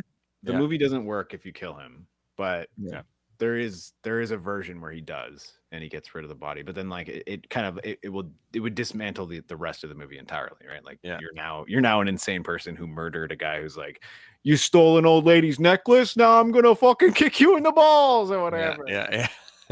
Mark, I don't mean to glaze you too much, but my next note is good acting from Mark with the reaction and the scream into the pillow, which I really thought was a good show of emotion. You didn't know, like, you really wanted to clearly defend yourself. Peter wanted to defend himself, but like he hasn't built up that callous yet. He's just working his shitty job, has a shitty life. He also doesn't know how to fight. He only knows how to mug fight. The only combat I was ever trained in was mug defenses. Yeah. Right? The mug back and forth. Mug like jitsu, right? Yeah, you're like bouncing it around your elbows and knees and stuff like that. I'm really good, but nobody watches. But yeah, thank you for saying that, because that was one of those moments in the movie where I was like, I watched it the first time and was like, oh no, that's really awkward and awful and vulnerable and weird, and it makes me feel like weird. And then over time you get used to it. But you're the only one who ever has actually said anything about that moment. So I appreciate that. Your big moments, like there's that one when you're laying in head first in the fucking stream, and then at the end where your hands are all bloody. Those three, your choices for those. I just want to say about the pillow. That, as I said before, is the moment where the Mark got sucker punched out of the movie for me. Like as Mark left, and like the character is there, and I understand the character a little bit more. But also, as I was saying before, like PD, the name convention is sort of juvenile. That also reminded me of like when you're really mad at your parents, but you don't want them to hear you. You grab a blanket or a pillow and you scream into it, right? Yeah. And I was like, okay, this character is like clearly not emotionally mature to the point that like he doesn't really understand how to deal with stuff. He even understand how to like just talk to this guy, but he did steal, so he has to deal with the consequences, I suppose. Because also this other guy is clearly not emotionally competent either. He comes in so if you mess with the Coens or whatever, I can't remember what the name of the truck company was. I forget as well. It's a really vulnerable, kind of shameful moment for him, right? He's done this thing and gotten caught and tried to weasel his way out of it, and then got hurt, like badly hurt for it by this guy who's the film thinks he's an asshole, but I think he might think he's an asshole too. So it's like this person I despise in a way gets to take advantage of me in this way for a thing I'm trying to do because I'm desperate, and like I fucked that up and I fucked this up and he's fucking me up now, and it's just like the worst, hurt, but we also abused like moment. as the audience, like we don't like your character yet at this point either, right? So it's like you're getting what you deserve for what you did. Do you deserve that much? Probably not. But then, you know, we're seeing you afterwards. It's like the equivalent of like getting sent to your room and you being like behind the door or whatever, right? Like and it's unlocking sort of like the idea of who this character is for me, right? And that's why I said like Mark got slapped away, because I was like, oh, Mark's doing a pretty good job in this movie. You know, I forgot that Mark is like a good actor and not just some guy who is like a person. Some guy. To go back to the American Psycho theory that I had, like we're presented with this character who's like, it doesn't have a lot going on for himself in his life, and he's a thief, and he's so fascinated with this dog killer that when I first watched the movie, I was wondering, are we supposed to think that Mark is the one doing the killings at first? And I'm wondering if that was like the intention for that first stretch. Did you have any direction on a misdirect, or is it just supposed to be like one thing happens after the next, sort of? It was always talked about as like, if that's what the audience is going to think, that's fine. Like rather than it being like we need them to think a certain way at this point, or about we can't let them think that way. Like like we weren't struggling to force like a narrative into like the spotlight. Really, we were just setting things up and kind of letting them smolder for a little while, and then moving towards it, so that you establish the things, and then when it comes time to actually know, whether it's the mug in the hand, or you know, some point in the library or something like that, the audience is like, okay, like we're narrowing down what it could be, but it still could be so many other things. I think there was a real intention to have that be the effect, rather than, oh, you were supposed to have known this and this and this from all these small little details, kind of thing. That's how I felt about the entire movie. It was like, you're not really, you're kind of vague throughout. And that vagueness rears its head in this next sequence where you're going around doing investigating. Can you please, this is a very uncomfortable question, but was the implication of going into the Asian restaurant and you wanting to look in the back, did you go through back to the alleyway, or were those separate scenes and you were checking a restaurant to see if they were, because I think it was pretty clear, really. Okay, was that it? You asked the question, and Steve thinks it's really clear. What does Steve think it is? Because I know what it is, but what does Steve think it is? I think that. Well, you go up, and for some reason your first thought was to go. And then there's no dialogue. You're not. Can I go look in the back to see if the dogs that are? You want me to answer, Jason? Or you want to answer for me? What the fuck are you doing? You go up. I don't know what the fuck's going on at first. I know you're checking out a murder. Yes. But you know, you go up and you ask, and she looks like, what the fuck? Like she looks at you like, what the fuck are you asking? Yeah. And you're like, and you're doing the Ace Ventura. So I'm like, pet detective. Pet detective. He's doing this. And then she's like, no. And you're like, no, but this. And then she's like, oh yeah. And then it cuts to you with, I don't know, like a janitor or something. I guess he's supposed to be a custodial worker and he's speaking in Spanish, which I'm like, every town USA there's Spanish people. I guess there you go. Even though I'm like, how many Spanish janitors are there in London, Ontario? I don't know. 4, maybe. There's 4, and you guys found one, and he works at a Chinese restaurant. yeah. No, it's supposed to be the same place. I think Steve got it right. That I go there because I'm like, I heard that this was the place where this happened, and I'm just struggling to try and tell her that. She's like, do you want a fucking menu? Like, what are you doing here? I think Jason was thrown off in the same way that I was, which is like, why does a Spanish-only speaking janitor work for a Chinese restaurant? Yeah. It seems like 10 layers of difficulty in terms of communication. Right. But I was like, is this also like a weird, like, is this weirdly racist for no reason? Like, that was just... I think that what I just said is way more racist than the movie. Okay. Yeah. Well, that's why I framed it as a as a I think Jason uncomfortable question. I did sort of like have the same thought in my head, but like the clarity being like, of course it's the same restaurant. It was like something that I came to within that. I think if they wanted it to seem like it was multiple restaurants, they would have filmed in multiple restaurants and had other people being like, no, and then he would have went to different restaurants, and then he eventually would have been in the alley. Yeah, that'd be. But this is almost a 2-hour movie. We can't spend time with Mark going up to random people in enclosed restaurants, being like, "Can we film in here?" And I'm just gonna ask you a question. We're gonna put it in our fucking feature-length film. Yeah, that would be too much. But this I did like this moment though too, because it's shot nicely. Like it's always good when you have a nice dirty alley in a movie. Mm-hmm. Yeah, it was grimy. I would have liked. I always loved that alley in London, but it doesn't exist anymore. They demolished that building. As much as it doesn't make sense again, like the police tape blowing through that tunnel, it would have been nice to just like on one of those cans, just like a tiny little, when they rip it down, like there's like a tiny little piece just like flapping in the wind, like right up in the foreground or something. Yeah. Just to like, because like, you're kneeling in muck. And the guy being like, they were just tiny little squirrels or whatever. And you're like, interesting. But like if there was a tiny little piece of yellow, like in the foreground on a dumpster or something, that would have been cool. Yeah.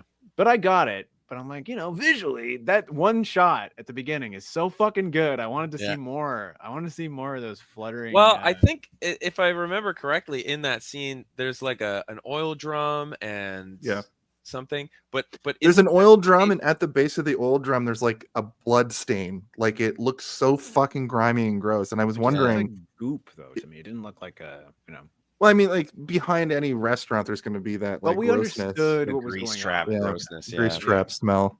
On my way to work this morning, they were cleaning the grease trap out of a restaurant. Like the grease trap truck was there. Yeah. And 3 blocks smelled like it. It was fucking haunting. Because I used to be a cook, and that smell haunts my fucking nightmares. Yeah, me too. Grease trap was my nickname in high school. Hey, really? Yeah. I had a lot of acting. Look, all the grease. Oh, okay. It was like, any reason why you care to share with the class, or no? It's gone now. See?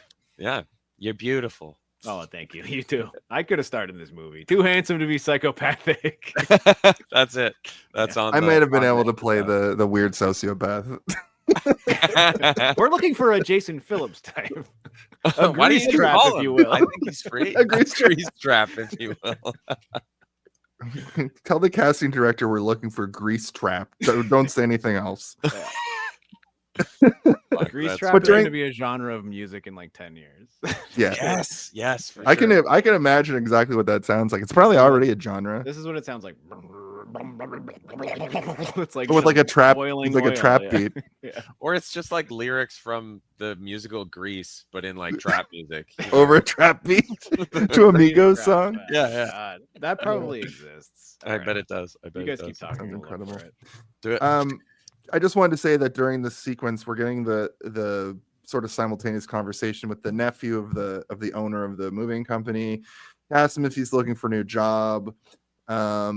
He's waiting for Petey's waiting for something he cares about, and I wanted to ask you about this moment too, where he walks away and he's like, just look me up online, message me online. My phone's weird when you try to message me. Was that because it's like, don't fucking text me? Was that basically? Oh, no, that's literally a setup for an idea that my character has later to be like, I forget exactly what it is, but it's like how he thinks to get the final phone number for the guy is like, his phone's acting weird.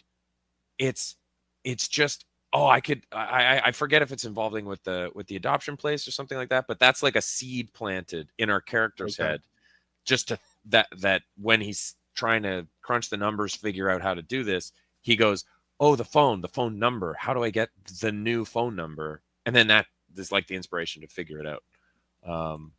That wasn't super clear. It makes sense. Yeah, but it's just like a breadcrumb through it. And that scene was super fun to film, even though it was like a horrible day out. It was very cold. That was super fun to film. Sorry, guys, I was too into my own grease trap over here. What happened? We're talking about the scene where I'm talking to my buddy on the bench. Yeah, when you're picnic table. Yeah. It's happening simultaneous. Yeah, and that was he's like, give me my smokes, and you're like, okay, here's one cigarette. And he's like the nephew of the guy that punched you. Yeah. And that's where he says the thing about like, he I dressed can't as believe like you got me, caught. and I was like, wait, that's what I dress like. This is weird. I don't like this. I don't like that he's dressed like me.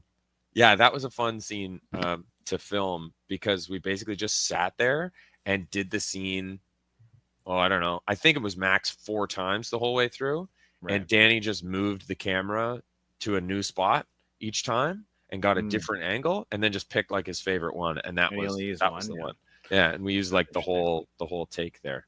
Because did you do one where he knows you're the killer and one where he doesn't know you're the killer and one where he suspects you might be the killer? That's a American we took some inspiration from the Will. Have you ever heard of Huey Lewis in the News? Yeah, exactly.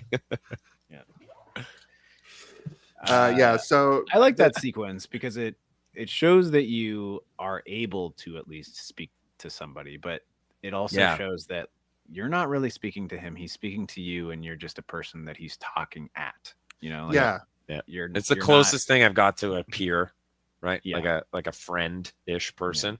Yeah. And it like you say, it's not really working for me. It's working for him, but it's not really working for me. Yeah. It was also, kind the of implication like is like that guy's younger than you because you call him like, isn't it a school night? You say that line to him, and he's like, I guess I'll go. And I'm like, so like. Your age, your character's age is sort of indeterminate. Like I can't really tell, right? Because you're a handsome man, Mark. I don't know if you know this. You're handsome as fuck. I've been told that once or twice. But you also like you give like I'm 24, but I also could be in my early 40s, like depending on the framing, the clothes you wear, the attitude you're giving off, how many circles they put under your eyes when you clearly haven't been sleeping because you're thinking about snake murder. Right. But like like you can't really tell, so you don't know. But I think the implication here is that you're older at least than this guy who's in school. And is he in high school? I don't know. Is he in university? I don't know. But we know that you're older, and you're not in school, but you did go to school, maybe. Like it's sort of nebulous where you're like, I don't fucking know. Yeah. Like when you're doing the dating profile, it's like, what is your job? And you're like looking, and then it says student. At first I'm like, is he going to put student to trick people because he's not a student? And it's like, oh no, that's like the spur of you're like, wait a minute, I've got to go back to my like, I have to go look at the computer over here. And then the school or whatever. Mm-hmm. I have an interesting thing that comes up. So I use ChatGPT to just get like a rundown, and I ask it to give fun facts. But what's unique is some fun facts you can like look up, and they're usually just like not even really facts. But this one states that writer-director Danny Dunlop modeled the protagonist's solitude after characters in slow burn thrillers like Taxi Driver. Is that true?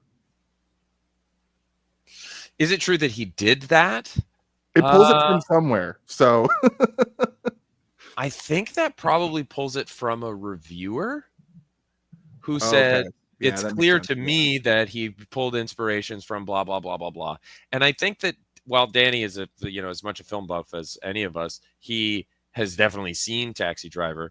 It never came up as like I want to do sort of a Taxi Driver kind of thing. Peter doesn't seem like the type to go get the wrong message from a porno movie in a porno theater. You know what I mean? He's not that. No, well, he's not that quite that guy.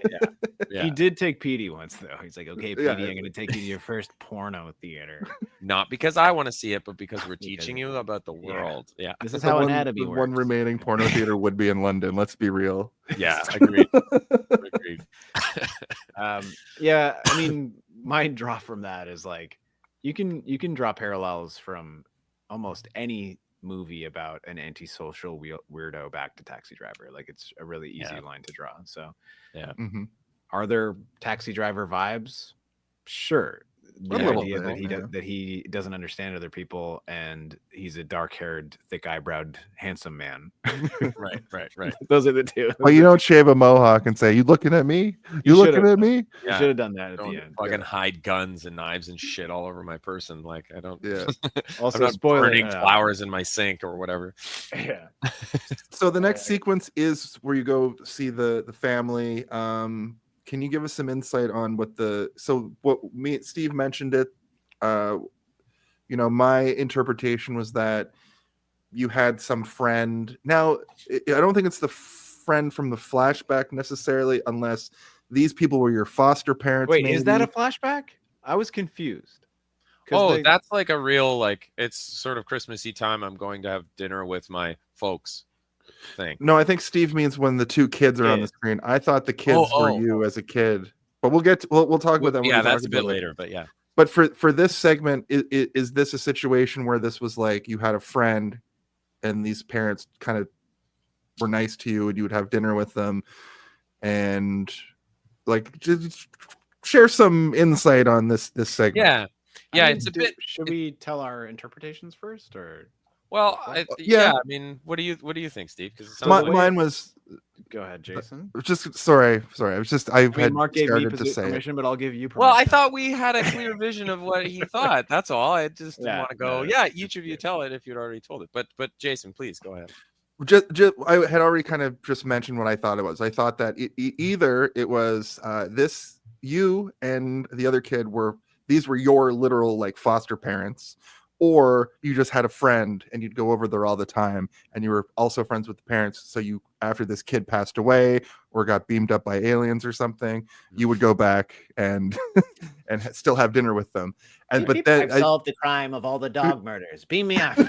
Beam me up. I'm coming. But I think it's clear that the kid passed away because you're like, can I just go sit in his room? And it's very solemn. So that's my interpretation. Right. And Steve? I mean, I kind of said this before. I took it as these were sort of your second parents or surrogate parents, or you were a friend of somebody at a young age who passed away at a young age, because when you go to his bedroom, it's still full of the trinkets of a child, but you've been going there ever since. And, you know, they're interested in your life. They're giving you words of wisdom and encouragement and being like, oh, they must be like very impressed by you if they're letting you drive the big trucks or whatever. And you're like, yeah, sometimes I guess. Yeah. And they give you a present. Like, obviously they care about you. Yeah. And these are the only people that seemingly do. And we never see them again. We never really talk about that. For me, it's a childhood friend that you just sort of, it's not that you never got over their death, but it's you never got over the fact that these people aren't your parents and you are part of their family, and you decided to remain that way. You know, like if you think about any childhood friend that you've had at the age of 11, you know, like most of those parents, if they loved you or whatever when you were a kid, you don't still talk to those people, you know, like you never see them. But if that person died and you felt sort of this moral obligation to stick around and to go back there because you're one of the only sort of vestiges of that kid that they left, you feel important to them, and you are important to them. And so like that to me was the most important part of your character, because there is really no humanity in you at all. Like, other than that movie. Other than that. So I was hoping for a little bit more of it, but I think it is enough for me to see your character as a human being. You know, like if you didn't have that sequence, I don't think that there would ever be a moment that I would have felt connected to your character as a human being. I would have been like, this guy's a fucking one of those Elon Musk robots that came out like, can I make you a drink, sir? Right. How many snakes do you want me to kill? Yeehaw. So it is important. Anyway, so what do you think it is, Mark? Or what do I think it is? I guess, yeah. Well, I guess it's so interesting to hear what you guys think and how that's it. The effect of it is still true, and I think it's the same. I think it's the same thing as like not being too on the nose, but also just setting something up and leaving it there. Like not being like, you have to think that this is like we're expositing. We're expositing that this is an XYZ kind of relationship. But yeah, in talks about that scene and adding that scene into the film, because it was a later edition, that scene and that whole thing was like trying to establish the drive in this person, like why he's searching for this guy. And yeah, it came from like well, if he's this weird, probably something weird's going on in his home life. And yeah, I think if you want me to define it, I can, but I think you guys got the right takeaway from I think so those too, scenes. because I think that even though me and Jason read it completely differently in terms of like what the narrative was, I think the idea behind what it was meant to do for the character still rings true for both interpretations, which is that means it's a successful scene because it did what it was meant to do. Yeah, right. It did its job without telling you what it was. Yeah, we're both right, Jason. High five. There you go. Yeah. The camera. Fuck that. It's like back in the Instagram days. Oh fuck, Chucky's laughing. Back in the Instagram days where we're all in different squares and we would try to high five and it just Not all of us. Oh yeah. Not all of us would do that. Only one, and that person is no longer. He died. He went to aliens. Oh man. Also, this is a Christmas movie. We hear "Sleep in Heavenly Peace" played solemnly, and this is a Christmas movie. There you go, just like Die Hard. That's great. Also, that shirt that they got you, that was a nice shirt. I would wear that shirt. Yeah, it was a nice shirt. I think it was actually my shirt. And I don't think I have it anymore. I think it got too small for me. Yeah. It got too small for you. You got too jacked. That's it. Yeah. Yeah, this time next year, Mark is going to be 8 feet tall. Yeah, I'm still growing. That's right. I've only got a couple more years before I stop being able to play human beings in movies. Now I'm just giants in movies. Anybody want a peanut? Like, Mark, that's right. At it again. Yeah, Princess Bride remake. I'm Andre the Giant's character, Fezzik. That's great. So Peter goes home. He's refreshing Match.com or whatever. Find a date, wherever it's called, endlessly. So he decides to become Dead Dog Batman and be the full-time hunter of the, serial animal murderer. Animal and then we get the, I am vengeance for dogs. This is the segment now with the Casa Loma steps. We talked about it pretty exhaustively in the. But we haven't talked about the weirdos that. This is my second favorite scene in the movie, where the drunk guy and his girlfriend come down the stairs to you and find you like investigating, and he says she gets a little bitchy when she's horny. To which I replied, "Cinematic genius," because that's the greatest line in any movie in the history of film. I've got to say, who says that? No one. I've never heard anyone say that. That's such a weird thing to say. That's so great. But also, Mark, you were saying this was one of the coldest nights, right?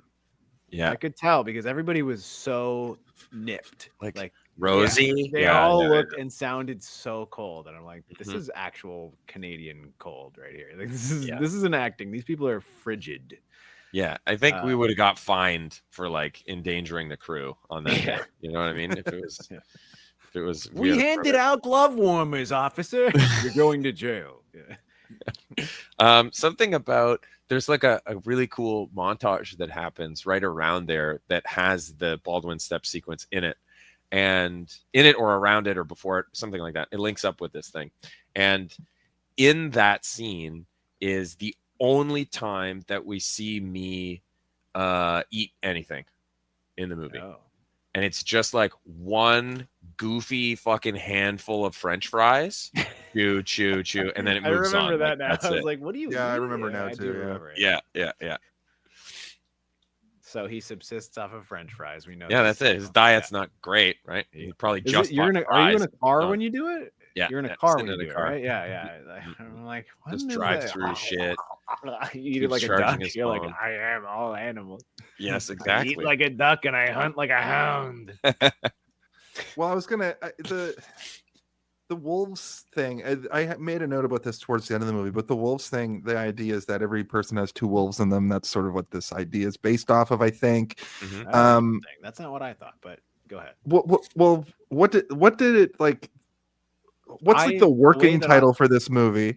If it's not that, but Steve, I'm interested to hear what your interpretation of the title is. Well, instinctually, wolves hunt together in a pack, and a lone wolf is basically like a mentally ill wolf that can't find a pack. And the idea is that wolves in nature, even like a wolf that is a lone wolf will sometimes find another pack of wolves, and they won't immediately cast it out.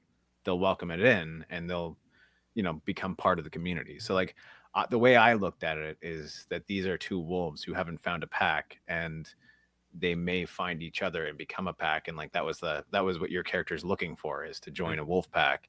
But at the end, it turns out that you're too fucked up to be able to actually join a wolf pack, so you kill the other alpha wolf or the lone wolf or whatever, and like you're once again alone. But in doing that, you've kind of proven to yourself that you don't need a pack, and the pack is maybe a little bit pathetic. And after all of that happens, and you have your sort of like weep in the woods, you're now the Mark that I know. You're like, with that part where you're at the restaurant, I'm like, is Mark masking? Is he like an actual psychopath? Because everything you're doing in the restaurant is like, he's done that to me in a restaurant before. I'll use my credit card. And then I thought back to that time that you had a big bandage on your neck. I'm like, Mark, what happened? And you're like, a snowboarding accident. That was just a slice of life moment from my life. We put it in the movie. Yeah, that's actually really smart, because my two wolves thing was like the wolf that's the hunter is fighting to get out. There's like the two wolves are like the hunter and I think it's like the hunter and the hunted are the two wolves inside every man or whatever. And that's what I got from this character. You're breaking your chain of being the underdog, the underwolf, if you will, right, and you become the hunter, and that's you. Underwolf was also my nickname in high school, but not for the reasons you might think. But that's sort of how I interpret it. But I like Steve's thing better. But now, why don't you tell me? Why don't you tell me what it is? So I think from what I recall from what Danny said about it, I think the title came in, I don't know if it was late or later, but there was no title when I first got attached to the project. And for quite a while, a few months after that, there was no title. And then, when it was chosen, I had the similar questions, like what is this and why, and what does it all mean, and that sort of thing. And I think it's in line with, I really like the two wolves inside of you thing, and I think that's surprisingly not like wrong. Like it really is that way. Like, do I do the right thing? Do I do the moral thing, or do I feed this obsession or something like that? But I think it does have to do with noble and hunter, I think, are the two wolves that every person has inside of them. Yeah. And I think that it was more of the loner kind of aspect of it, like being the lone wolf and trying to find the other person. Like, I don't think it was fully, at least the way Danny was talking about the decision, it wasn't like a fully formed, it's definitely this metaphor and we're working through this metaphor. It was like, well, wolves are like, there's power and there's like, struggle and fighting, and there are packs and that sort of thing. So it did have to do with that, I think, more than the two. So once again, me and Steve were both right. Yeah. I think so. I really do. That's right. Hey, I'm pretty good at reading movies, but I do. Jason, yours is really, actually, like, I didn't even think of the two wolves inside of, because most people say there's two wolves inside of me and they're kissing and they're both boys. Like, yeah. Do most people say that? Is that what most people say? So. Okay. I think most heterosexual men especially say that too. Yeah, I know. I've said it a whole bunch of times. But, yeah, I mean, they're boys and they're kissing. Boys and they're kissing. In my mind, the ultimate goal is like, imagine like slopping down like a piece of meat in the middle of the woods, and two wolves instinctually, or based on their senses, hunt the same thing, and they meet each other in the woods, and they can either decide to eat it together, or they can decide to kill each other, and one eats the other. Right. And I like the idea of the two wolves kissing and eating it together, but I also am okay with the idea of the two wolves murdering each other, and one gets to eat two meals instead of as wolves are wont to do, as far as I know. Yeah. I have a question. Especially if they're mentally ill wolves who have turtles as pets. They can do anything. Yeah, they just, who knows? They can't get at the turtle because of the shell. They can't get at the turtle because the wolf goes back to the river and brings a slab of meat, and then there's a turtle that's like like eating like a piece of. There's no berries in the deer winter. meat. All right, you've got to eat the steak. Just eat it. Come on, my You friend. gotta eat the Peter, eat. Petey, come on, buddy. Petey. Why are you moving? That's too dark. I have a question. What the fuck is the shit with the goddamn Ethernet cables? I could not for the life of me figure it out. I know there was that picture. I can tell you. I know there's that picture of the 5 snakes that were in the same configuration because I guess some snakes got killed during this. But what are the Ethernet cables? The guy couldn't find 5 snakes to kill to do the ritualistic killing, so he just did what he had within his abilities to do, which is he found the Ethernet cables and set them up in the same way that he would because he's ritualistically murdering all the animals in a way that's important in some way, which is why the library scene exists or whatever, right? Like, yeah, it is that, Steve. It's not necessarily, we don't know whether he could or could not source the appropriate amount of snakes, but he's at least practicing the ritual. And I don't know what sort of news article brings our guy there, but it does. We get a flash of a picture of 5 snakes. That's really it. Right. And so he went and just like set it up to discover what it would look like if it was found. That's why he like buries them and then digs them up. I think he doesn't know where they are, but he finds them. Like he's hoping to find, or he has the idea that he could find remnants of this guy's other work. And so he looks in this specific spot and does find something, although it's not a real crime scene. It's just like a bunch of Ethernet cables, but they're definitely ritualistically tied up. And it could also be like before he started killing the animals, he was just doing the rituals. Rituals. And he worked for Bell 5 Internet, right? Yeah. He's like, I got a ton of this. No one's buying it. No like one's gonna I know don't. I don't want to be that guy, but 5 Internet uses fiber optic cable, not Ethernet. So. Okay, all right. That's our show for this week. It's today. You can find me. Good night, everybody. I don't want to be that guy either, but fuck you, Jason. Fuck don't you, say that Jason. That's what they called me in high school. Fuck you, Jason. Oh, that's a good even one. Even the teachers. That's a really good one. Even the teachers. Even the teachers. So we got to misdirect. Old Petey gets a match, but the match is like, update your shit because we can't help you if you don't at least say where you are. Yeah. Oh my god. Yeah. I got a notification. Oh, so bad. He made me feel sorry updates it poorly. For Mystery Man. I know what that feels like. You know, I think everybody does. Yeah. But also, don't use your fucking mugshot as your profile picture. Yeah. He did it to himself. He really did. Yeah. that got me. That was a genuine. Oh fuck, that was funny. Like, what do you think is gonna happen? It's true. They had to unhandsome you in any way they possibly could. So just keep making him bleed from his ears and his head, and make the profile picture like the camera was like fisheye lens from 1 centimeter away from his face. Yeah. So you go off to you yourself, Mark Nocent, go off to Baldwin University. You call the professor from the news. You give the professor the MO that he thinks is the MO about the ritualistic killing. And then he wants to, this is when we get the reveal that he wants to find this guy because you could be that guy. And I need to know why he's like this. Yeah. Because I might be like this. I haven't obviously flayed a dog on a fence, but. Yeah. But I have filleted a dog on a fence. Good night, everybody. Good night, everybody. That's what they called everybody in high school. Nope. Right. So you could be him, sociopathic behavior. And then you reveal that 2 years ago someone was adopting animals with the intention of butchering them. Mm-hmm.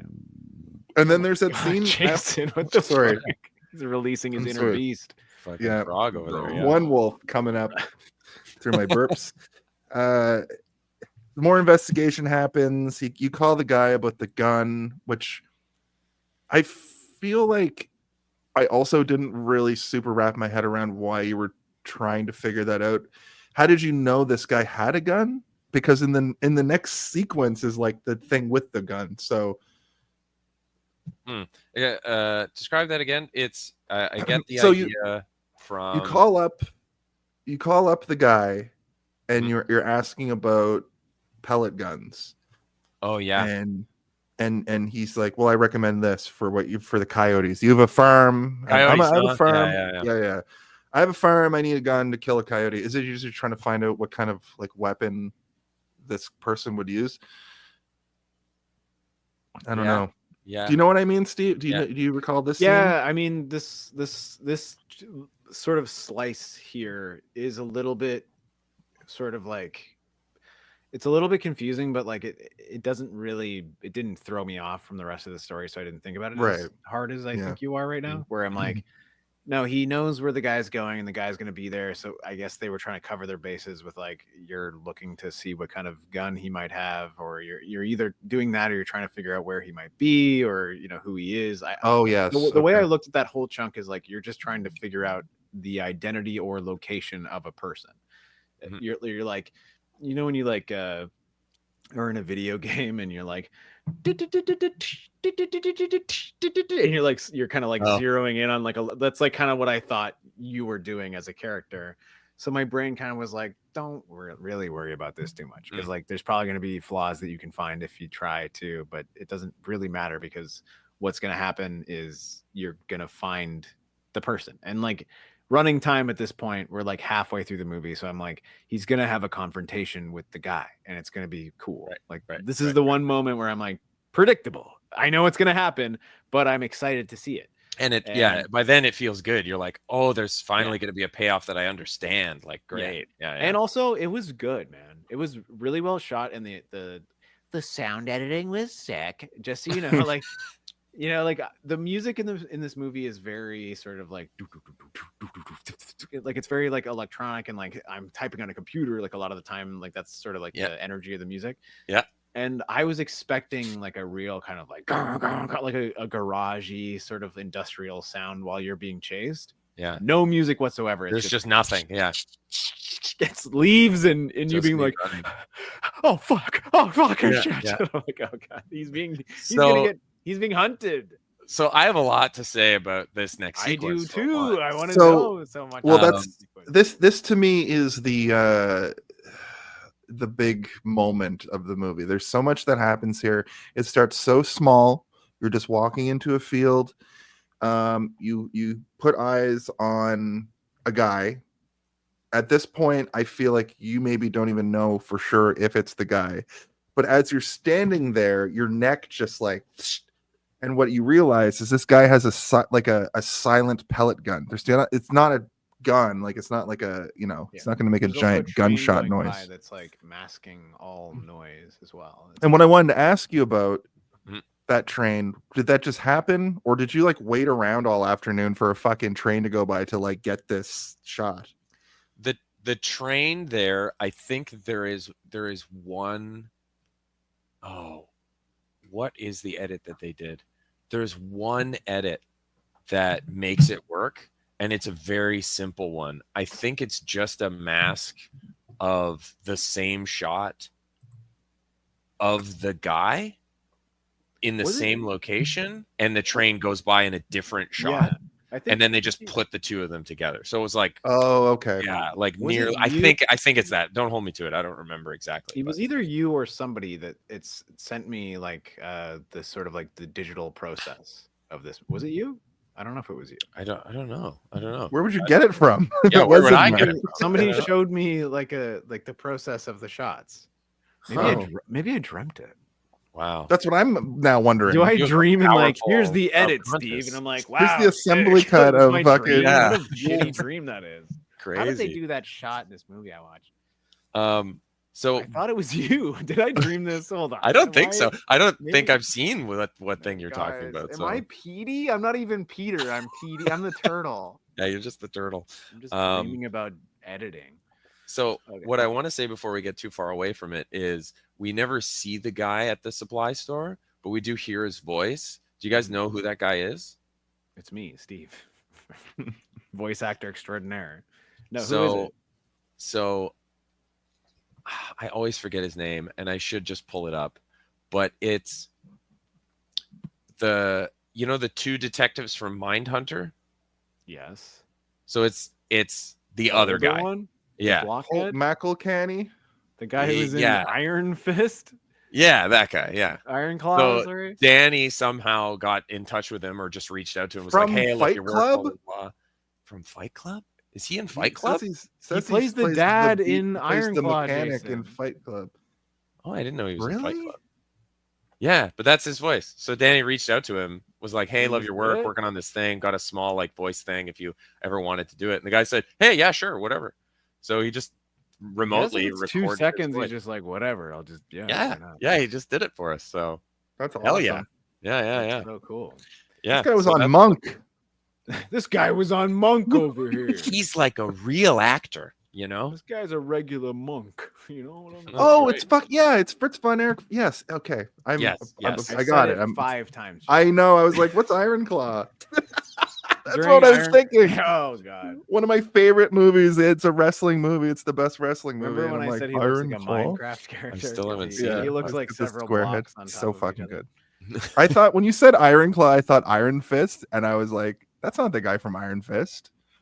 the Netflix Marvel show. The main character from Iron Fist. Yeah. The main character from Iron Fist is the Loras Tyrell from Game of Thrones. You know, the one that make out with a bunch wild. of dudes. Oh, cool. Yeah, Steve's just in case anybody wants to watch out some boys making out over here. I know. There you go. I know it all. I know. Right. Oh, I know how they do it. You see his wiener, I think. You don't. You see Theon Greyjoy's though, and you see, that thing is big. It's loose too, like just flapping around. You're like, no blood in that thing, and it's still big. He's a shower, not a grower, right? He's both at that point, buddy. Wow. It both grows and shows. It shows. I do a pretty good Theon Greyjoy on my new channel, The Three-Eyed Theorist. It's a Game of Thrones fanboy channel. Go watch. Cool. I'll plug it at the end. But here we go. Listen.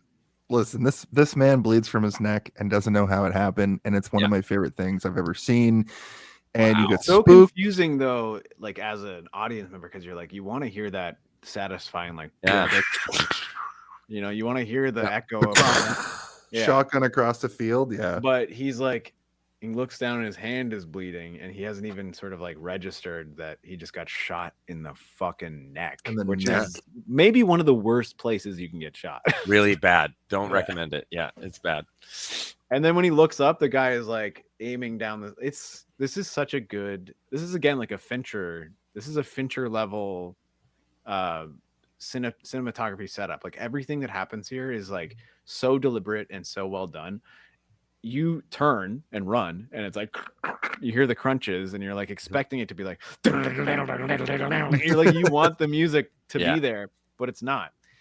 And then we get this beautiful fucking drone shot, which, you know, like nowadays I'm kind of like, fuck you in your drone shot, but I'm like, unless it's like this is a good ass drone shot, which is you running towards sort of like a thicket or like a patch of forest that is not like an endless. It's not like you're running to your doom. You're running to try and save yourself for a second. This is a very Ontario thing, though. Like these tufts of woods, that just, it's all farmland, and then there's just, I think it's like a government thing where you have to have like a certain amount of like tuft of land in the middle of all this forest. But this is one of those. I think you're also not allowed to cut down trees around like a creek. Like you have to let nature exist around a running body of water for a certain distance or whatever. Yeah. But you eat shit down this hill so good. Was that you? This is the main question. Yeah. Was that you? Okay, so to start us off, the holding the neck, the turn, the run, it's like the whole sequence is me. Like, but that running, we filmed that all on one. We filmed this whole sequence and the end of it. I end up on the tree, like looking up at the tree or whatever. That whole thing we filmed in one day before the light died. And so we started it in that sequence and just followed me through where I would go. So we're running through that field, and the field has been like tilled, but not like leveled or flattened. Mm-hmm. So it's now like negative, I don't know, 20 or something. It's like fucking cold. So what month was this? Sorry, I don't mean to derail you, but I forgot to ask. I don't remember. I feel like this was a December. Oh, was it before Christmas or after Christmas? Shit. No, okay, so no, it was January. It was a January. January. Okay, sorry. Because this field it was like really rough, and you can tell the way I'm running is like I'm literally just trying to run, and that's what's happening. And so in trying to play up how hard it is to run, I step down into, like, you know when it's so cold that the water freezes in a puddle, but then there's no water underneath it? It's like just ice. So I step down into that, and it steps way further than I needed to. And I basically just fall, and because the ground is so hard, it's like tilled into like this sharp sort of point, and I just fucking fall right on this point on my thigh, like just smash my thigh. And we had to cut the take, and like I couldn't get up and walk around. I was like screaming, yelling. It was so fucking painful. And we almost called the day because it was like, I don't even think I can move my leg, like whatever. And so after that, we finished that sequence, and I get back to it, but we finished that sequence into the woods, like running into the woods. And from then on, I'm like fucking hobbling, trying to keep this like leg from going. It's the biggest bruise. It ends up being the biggest bruise I've ever had on my thigh. It's like that big, like huge, dark, like super purple, goes yellow really quickly. It was like really painful. But then I feel like I know where this story is going. But it wasn't me that went down there. Is that where it's going? No. And the director's like, use it. We're not cutting for today. You got to use that pain. Close up on the tears. He's crying. Get him. No, that's all me. I was like, okay, we have to do this. It's not like we can redo this day.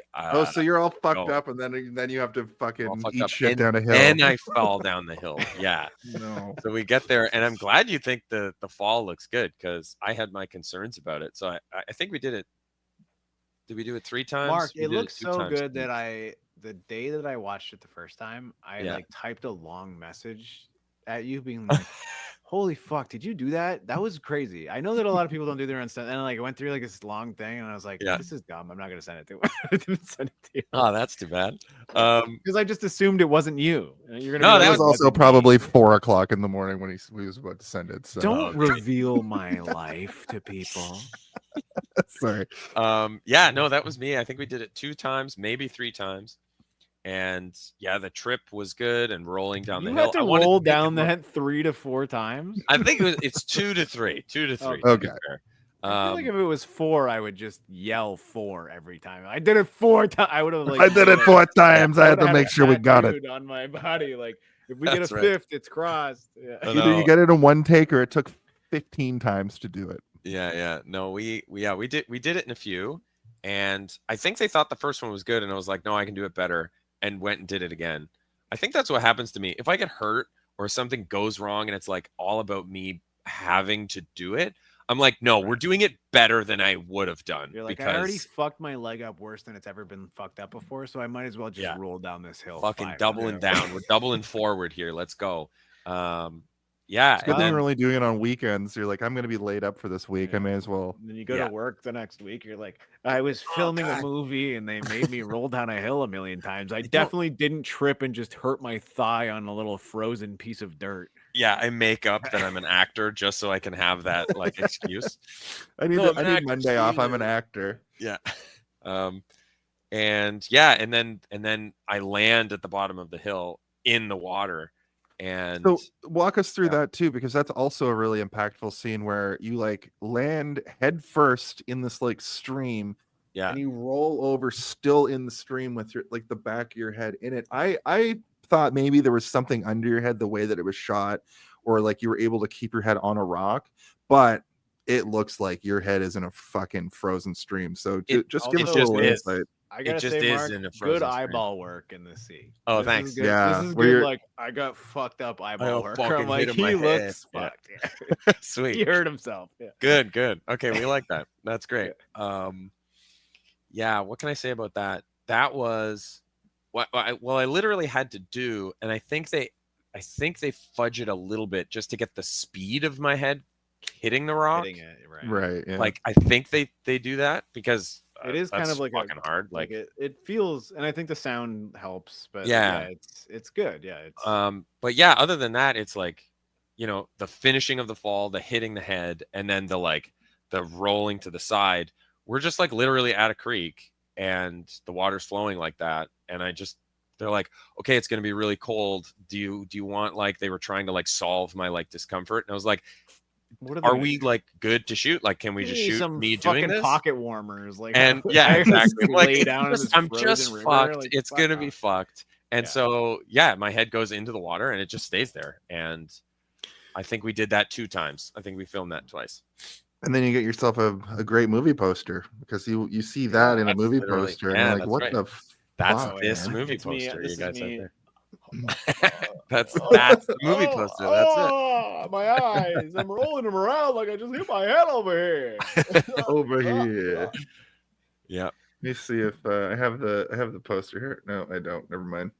I lied. I do like this moment though, because it, again, sort of like, it doesn't undercut anything, but it proves that something's real, but it also shows that, you know, like, it could just be you. You know, like, you could be making this whole thing up.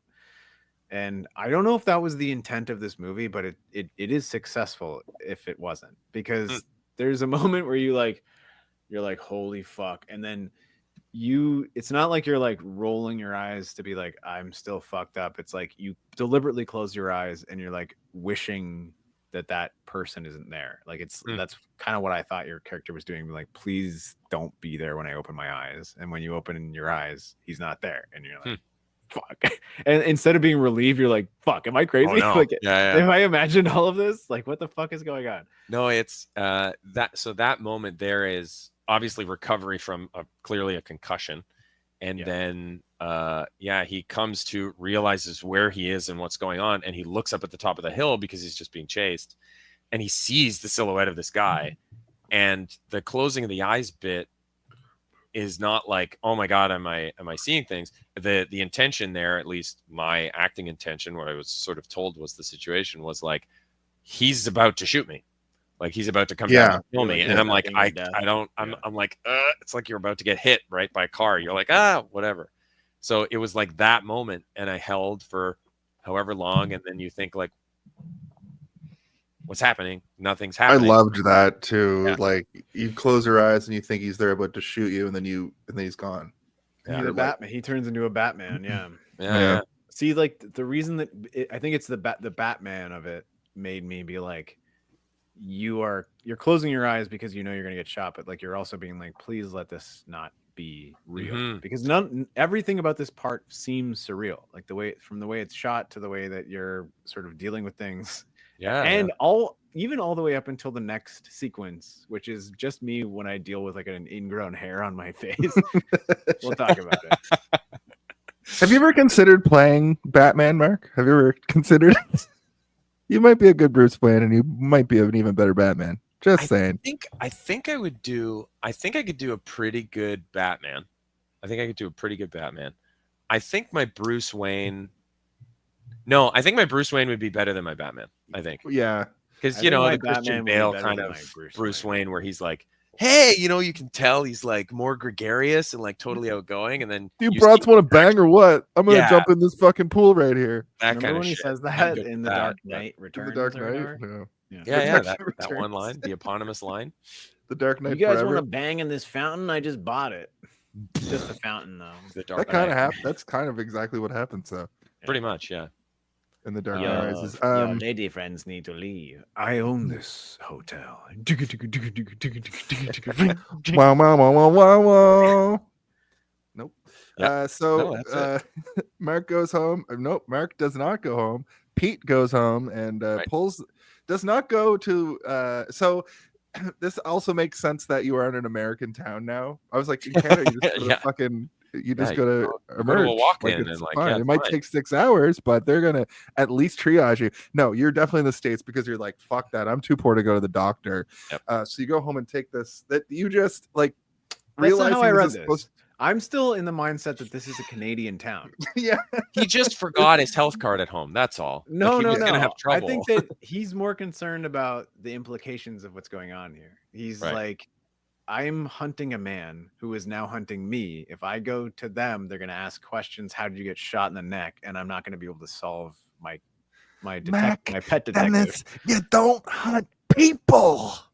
Yeah, he has a goal, and if he goes to the police, it's going to ruin his goal, his aspirations. He knows the police are looking for these people. He could give them all the information he has. I think it's even less logical than that.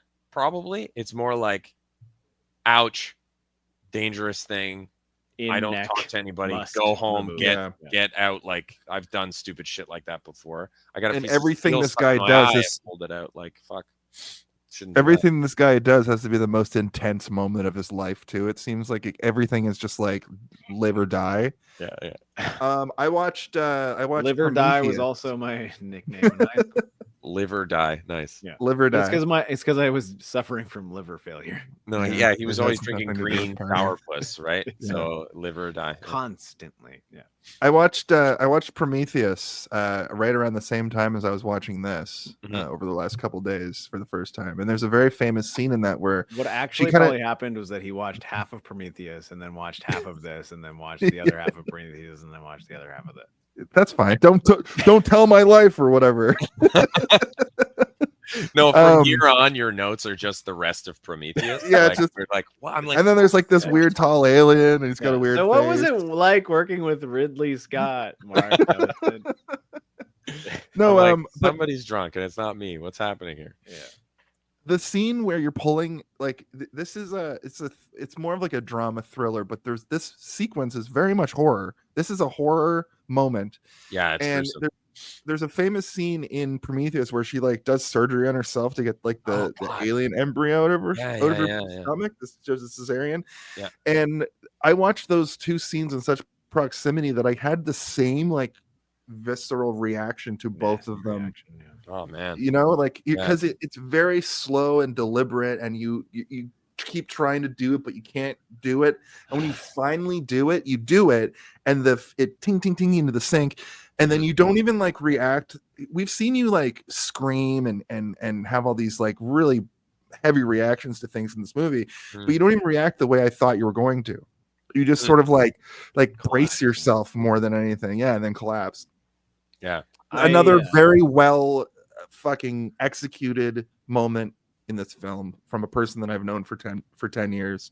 Like I respect you as an actor because of a lot of the things I saw in this. Not that I didn't respect you for the Captain Morgan commercial. Don't get me wrong. But my mom tells me all the time, when's your friend Mark gonna come over? I'm like, Mom, he's not actually Captain Morgan, and he wasn't even playing Captain Morgan in that commercial. He was just like a frat bro. Yeah, he was just a man on a dock. That's like a bar. Right? He was credited as Dock Man #1. That's right. I know he was #1 Dock Man, but #1 is the key there, right? Yeah. That's right. Well, you should tell her to watch this movie then instead. Yeah.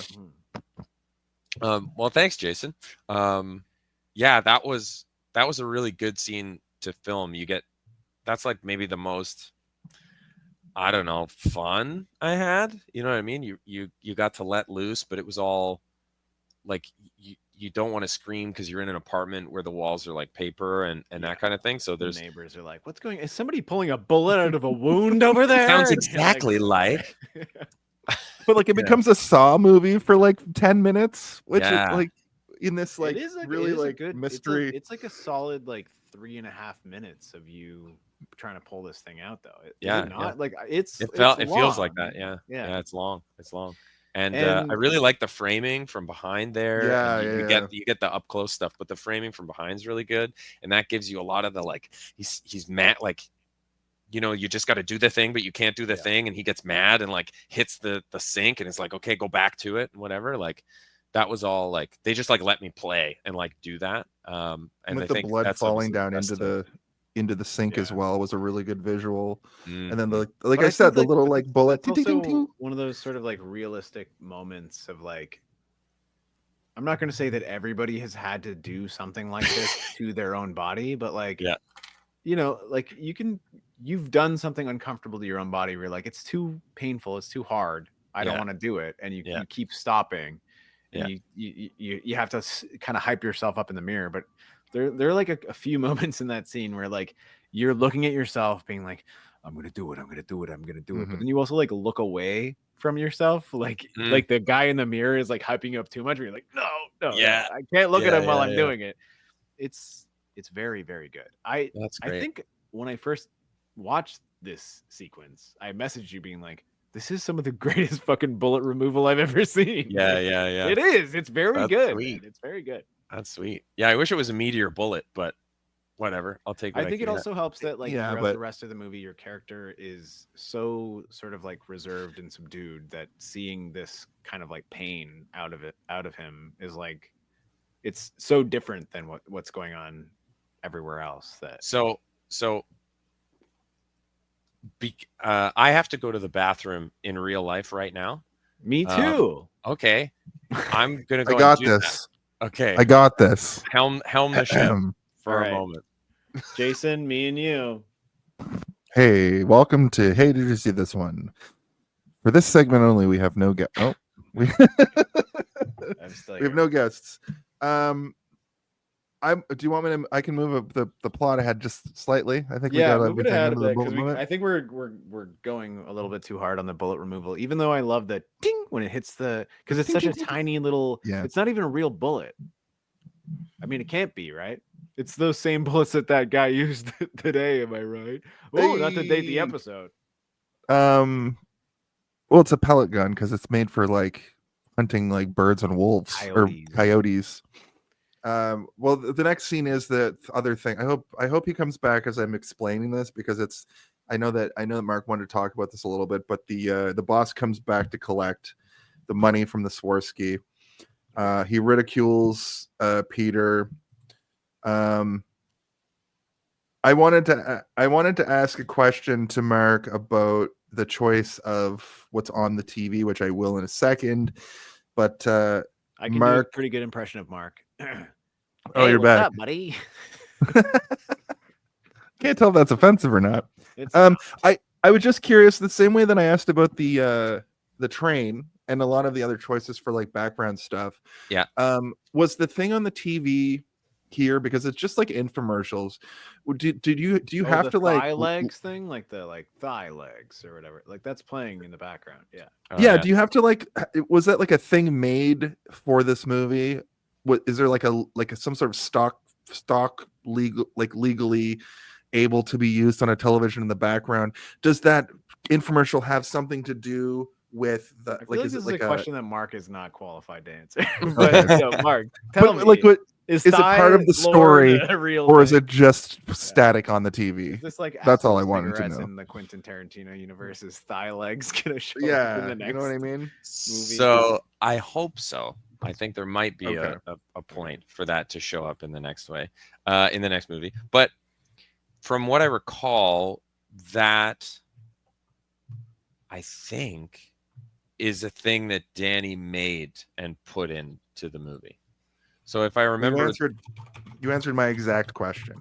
Yeah. So it was on it like a DVD or a VHS, and it was playing because it's you can't legally show just like TV on a TV in the background. Like there's entertainment lawyers that like scrutinize this stuff. That's why it was that's why it put me off a little bit, because I'm like, is this just they don't care and it's just whatever was on the TV? But then it was like what Steve was saying, it was like this weird like thigh blaster thing. Yeah. And that's what it is. Danny made a thigh blaster commercial, and then I don't think we had it playing. It was just a blue screen, and then he put the Thigh Master commercial on it. Oh, that afterwards. was like put into it. Okay, that's cool. Yeah. And then this is the segment where you fucking blast the dude in the face with the yeah. So walk us kind of through how this sequence went. So it sounds like there were no stunt people. Everybody just did their own stunts. Yep. So you can put that on the resume. Guy got smoked with that mug. Yeah. It exploded over his head and into your hand. Some sort of fucking freak. Smash. And I was like, oh, he's turning. Bang, got him. Yep. But again, this guy just as much of a freak as you. Like, who the fuck walks up to someone's apartment and gets let in one time, punches him, and then gets let in a second time and is like, I'm gonna punch him again, and does not expect any kind of retaliation. Yeah. He's an idiot. This guy's a fucking dumbass. If anything, if I were you, I'd have like all of the, when you get like a kitchen block full of knives, they'd all be taped around different areas. So when this guy shows up, I can be like, like Dwight Schrute. Like, right. Nunchucks everywhere. Yeah. I really like that. You got that great scene where you're just like clenching the fucking glass and the blood is spewing from your hand. You get reminded of that later in the movie, which was a great scene too. We'll get to it. I want to do something here. That's when they said the name of the movie in the movie. God, they said wolves in this movie? When? No. Oh. They never say wolves in this movie. However, this is my favorite title drop that I've ever seen in a movie. Oh, okay. They just you have a picture of wolves on your fucking wall, and it does a close up of it. Yeah. I rewound it to be like, did they do that? Sweet. And Danny Dunlop is like, genius. Yes. Yes, I love it. Yeah, I can't believe I subverted saying the name of the movie in the movie. That's my. I think my I forgot it was Danny called Dunlop. Wolves when I saw that. Maybe that's why he named it Wolves. He's like, what do we name it? And then he saw it and he's like, Wolves. Perfect. It worked. Boom. Here we go. Yeah. We're gonna win awards for this. Yeah. And he did. He did. And multiple there you go. too, I think. Yeah. Yeah. So after that, this is another part that I wanted to ask you what the fuck about. I'm 99% sure that this was a flashback to you, because that kid is you. Yeah. Okay. This right? is what I'm saying too, right? Yeah. And this was a flashback to in your childhood, you had a very similar situation to what is happening to you now in adulthood, that it maybe is part of the catalyst to why you're so fascinated with figuring out who this murderer is. But then Steve earlier was like, did that just happen? Is this just happening simultaneously? The reason I say this is because it cuts to you watching the TV or like doing shit or whatever. And it says 2 children just found a dog dead or whatever. And it's crazy. And I'm like, wait, is the thing that just happened, was that supposed to be happening now? Or was that you as a kid? And they're like, it has to be you as a kid. Maybe it's you listening to the radio or it's the TV being like 2 children found this thing, and then you're thinking about it or something, because it's very abrupt, and it's also very sort of deliberate in every sort of directorial aspect.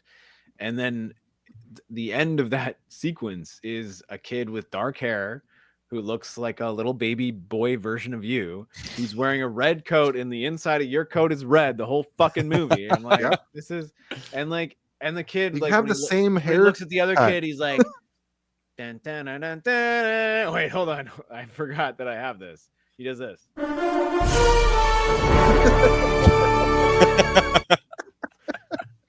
Like, he fucking is evil. He's an evil boy. That's you. That was supposed to be you, right? So it's just like the real world. Like, it's not me. It's happening. It's the event that happens that I'm seeing on the news afterwards. Because both times that I watched the movie, I was both times I watched the movie, I was like, the year is 1993. Yeah, interesting choice to do a flashback here, but it makes sense why he's so invested in this dog mutilator. He had some traumatic experience as a kid, But then the whole police part of it is the part that makes me go like, why are they so focused in? But really, that's the reality. Thing that makes you focus in. What about the fact that the kid who looks like Mark's character does a crazy evil smile. What the fuck? And then the reason I brought up earlier that the parents that you go visit are black, I'm like, is that Charlie, the kid? Yeah, but after Mark leaves the black person's house, he says, tricked him, and he goes, still got parents. Does the Back to the Future theme play at any point? No, does it? Never. No, I don't think so. I think we just couldn't get the rights to it. You were supposed to play the Green Ranger theme. I know what I was supposed to do, and I was going to do it until you said it, and then you just ruined it.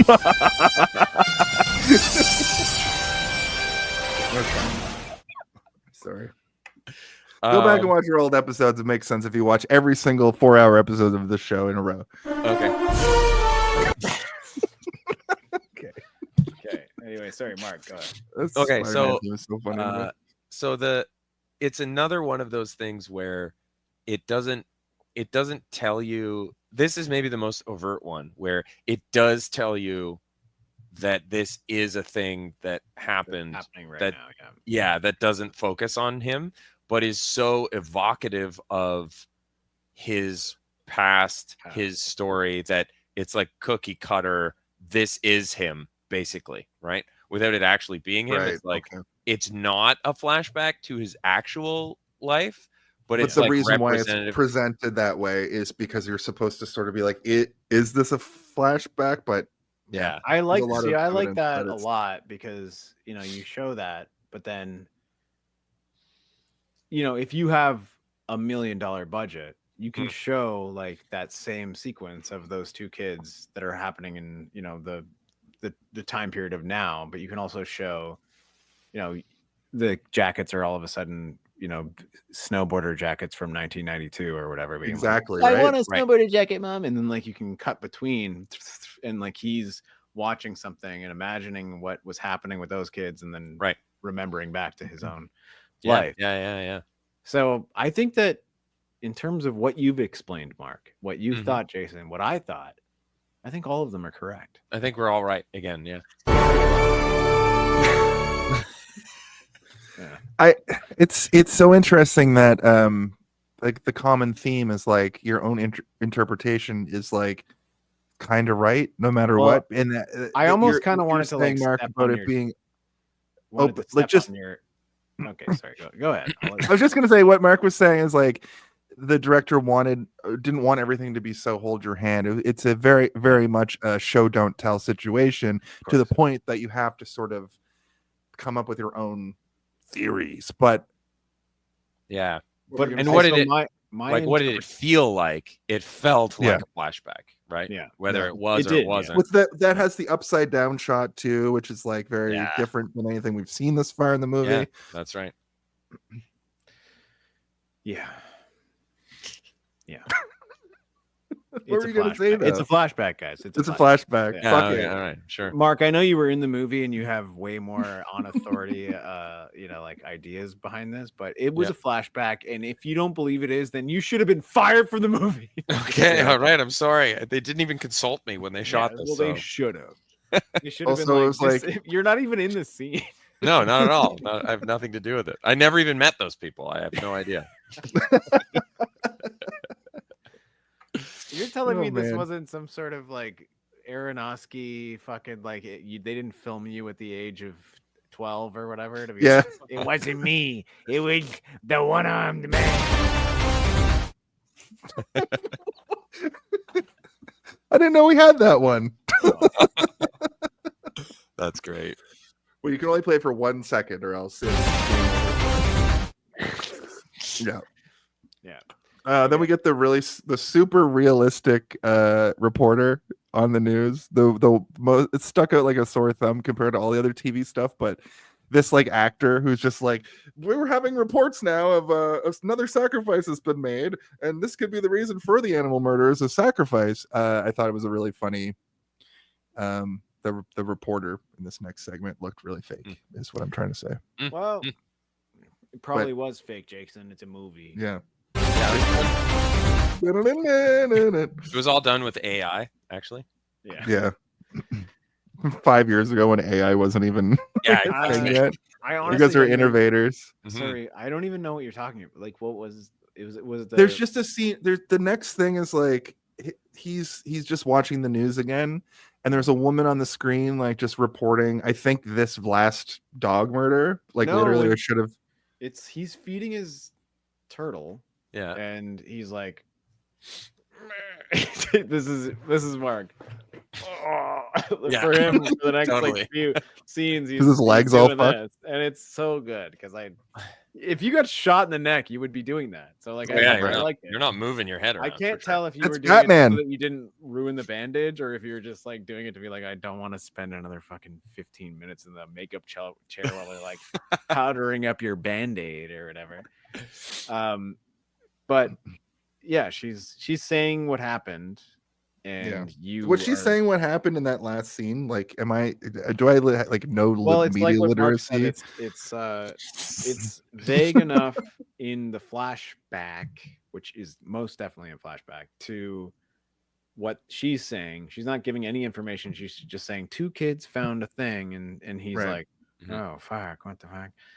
But like, because it's so vivid, and it's the only moment really since the beginning of the movie when we see the jogger and everything that were removed from this guy. So like, either he's imagining it when he's listening to it, or he's seeing it as it was, or whatever you want to see it as. But I like to prefer to in my second viewing, I like to prefer that that's a flashback. I'm gonna say that's a flashback in my head canon. That's you when you're like,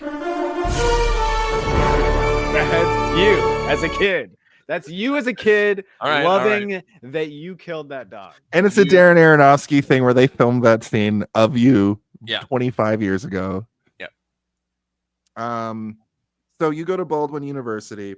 I'm going to read this exactly how I wrote it. I get why it's done like this, but I think it's so funny to make looking for a book in a library so intense. There's a ticking time thing that happens. You hear the voice say, "In 5 minutes we'll be closing. Do not go to the upper floors." And I'm like, is he not on the upper floors already? And they're like, now, I gotta get this book. Go to the upper floors. But he looks at his phone and it says 10:58, and all I could think is like, why the fuck did you wait till fucking 9:50 to go to the library? Yeah. So I don't know what the thought is there. What was he doing all day? Was he at his moving job? Being like, no, he's fired. He got fired. Yeah, he got fired. But he got shot in the neck. I don't know. How do you recover from a shot in the neck? I guess. And then remove the fucking the bullet himself. But now you're being stalked. Now you're being stalked by the worst man that I've ever seen, the most unimpressive human that I've ever seen. And then Jason, you like physical disability. What the hell's wrong with you? He does, a beard. You're like you're and also a limp and a crispy arm or whatever you call right. He's got a crispy arm. You're hiding behind a stack. You get him, and you pin him up against it, and then he's like, I'll tell you everything you need to know. And then the next 5 minutes are the most M. Night Shyamalan dialogue coded thing I've ever seen. It was hard to follow what kind of happens here. So it's also in an interrogation room from a cop movie. Exactly. Where are just they? The back room of a study room university. in the library. Yeah, it's not a big deal.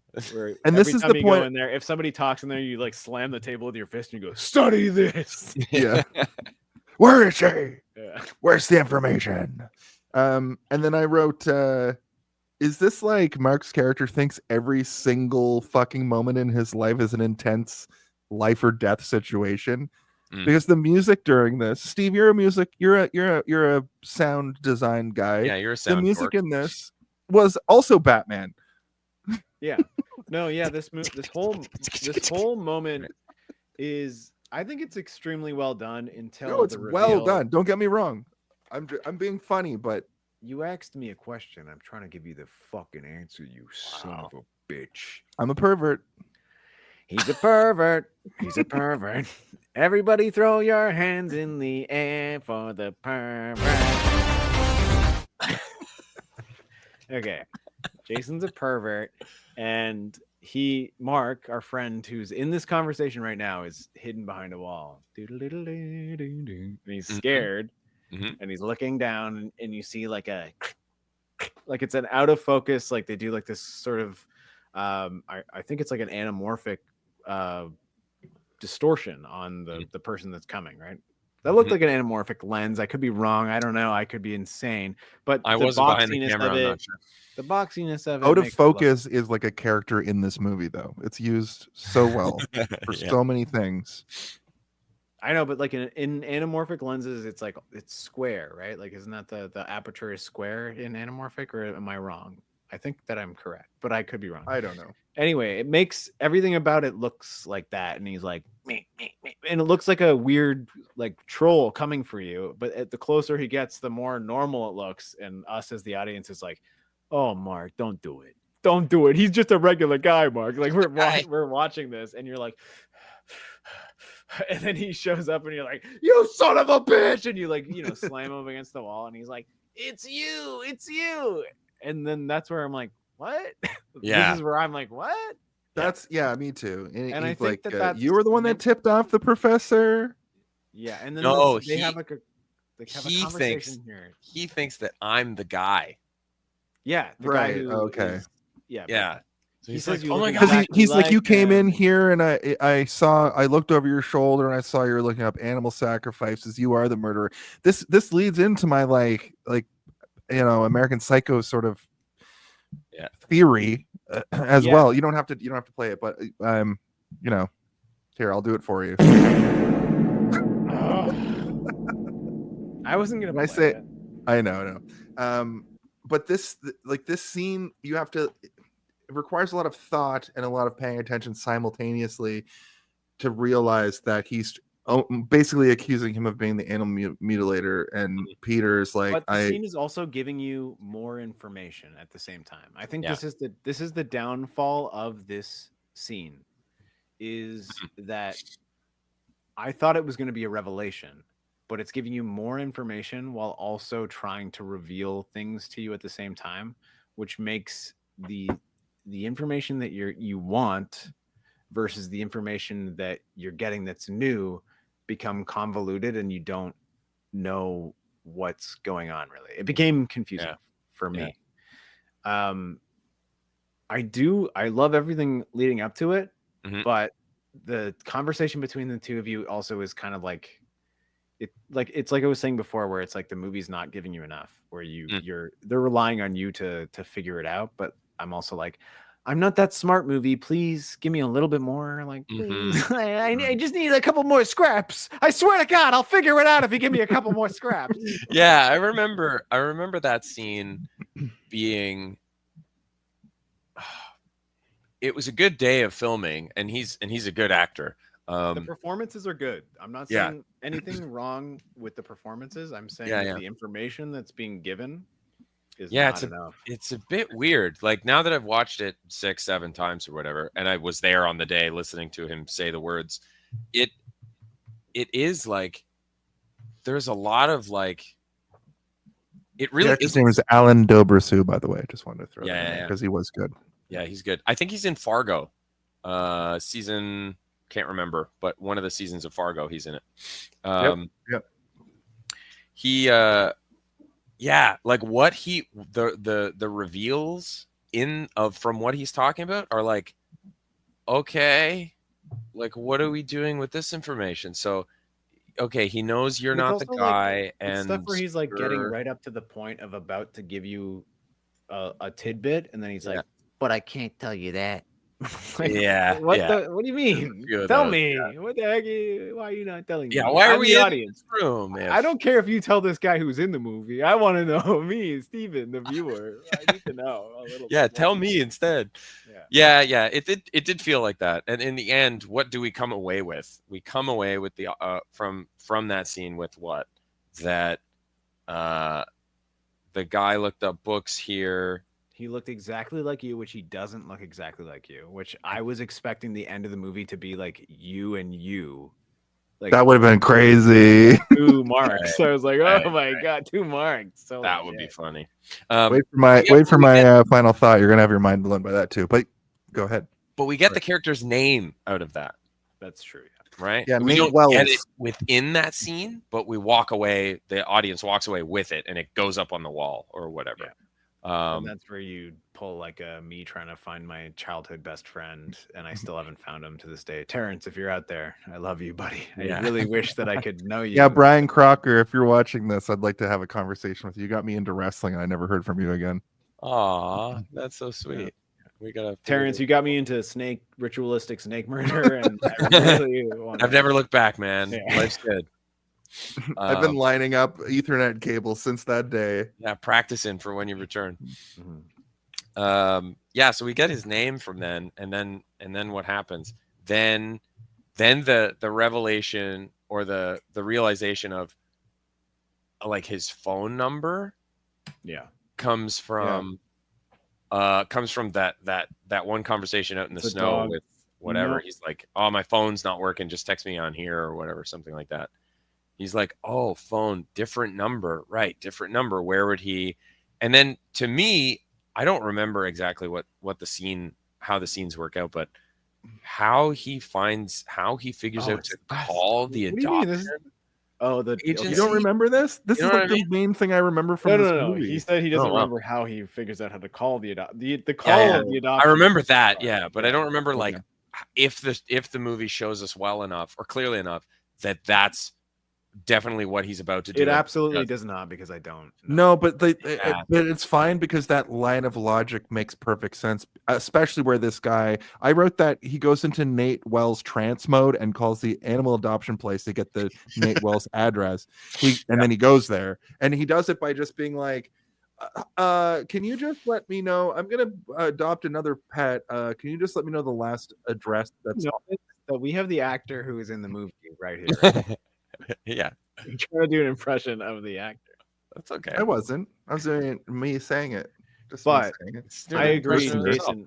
But I think it's the same thing as before. Remember when we were trying to like nitpick that one other moment where I'm like, it doesn't matter. Here to here is the only thing that matter, and the movie's job is to like make it at least believable enough. That's the same thing. Yeah. And I think that like the guy, the librarian who's like, I clean up at night, only at night. And I found murder documents for murdering pets in his backpack, but I'm not allowed to show that to anybody because I'm on leave from the prison. If I go back, I tell anybody, I'll go back to prison. Yeah, I was in prison and I'm on leave and I have this job at a. He kept saying it's a non-violent crime, which made me be like, is this guy supposed to be like a comic book style like pedophile or something? Like that's like what my brain was. I feel like that's what the idea was getting. It was a non-violent crime. I am on a list though. I am on a list, and 12-year-olds. I can't tell you what registry. I am on a list. Yeah, and I don't know what the crime was. Like there's no establishment in the movie, but there was no conversation about that either. Like I'll tell you, Mark. I'll say the whole library part was cool. And like the weird part where he's coming down the thing was cool until that conversation. And then I was like, this is weird. Like this just becomes weird. And it felt like a thing that exists, that should exist elsewhere. But I didn't like it the first time I watched it. I will admit that. I was like, this has taken me out of. Do you guys know who Frank Miller is? The director and comic book writer and stuff. Yeah. You know when he puts something in that's so like it's so like heart piercing, but it's like just there specifically for that moment. I feel like that was what this was designed to be, but they forgot to like make it clear as to like why this character is the way they are. Oh, I see. Yeah. Like a little soliloquy by this character, sort of like the character's presence is like. It's almost like they were like, this character's a like they're trying to be like, this character's a pedophile. Like that's what it felt like, but like the character doesn't ever say they're a pedophile. No one else says they're a pedophile, but like it's supposed to be that sort of idea where it's like, I'm a criminal, you guys are supposed to not trust me.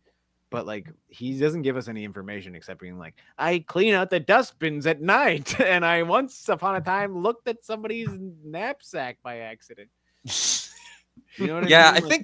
I think he plays that well though. Like he plays it well, but we gotta know what he did. You know what I mean? But yeah, it is. I think it does deserve what you're saying, a bit more of a like a finer point on the emotion that we're supposed to take away from this character. Like the feeling of why this guy's in the movie. You know what I mean? Yeah. Or everything else around it needs to be that much more tumultuous, right? Like it can't be just that this guy he walks weird in the library, but also he's from jail, so we can't trust him that much. You know, like there's nothing really there for this character to make me trust him or distrust him. So like he's a character that is basically like a bowl of jello, where I'm like, I don't know.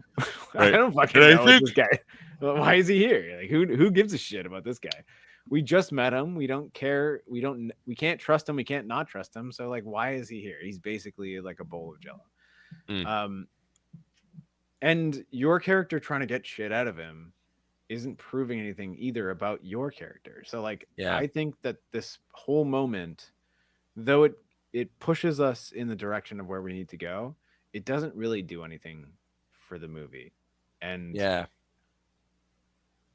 I'll say like the only thing that makes this moment good is the weird shot. First of all, you like being like animal sacrifice and the computer being like 0 results, and you're like ritual sacrifice 0 results, and you're like, God damn it. Like I love that. But then like you hiding in the stacks and some like weird like all this shit is good up until the point where you guys interview each other. And like, not to say that either of your performances are bad, but I think this whole scene is just like, it doesn't really make sense or do anything for sure. Yeah, I see what you mean. I have a fun fact that's going to make me never read one of these AI fun facts again. Mark, tell me if this is true. This is what ChatGPT get out on my plate. Okay.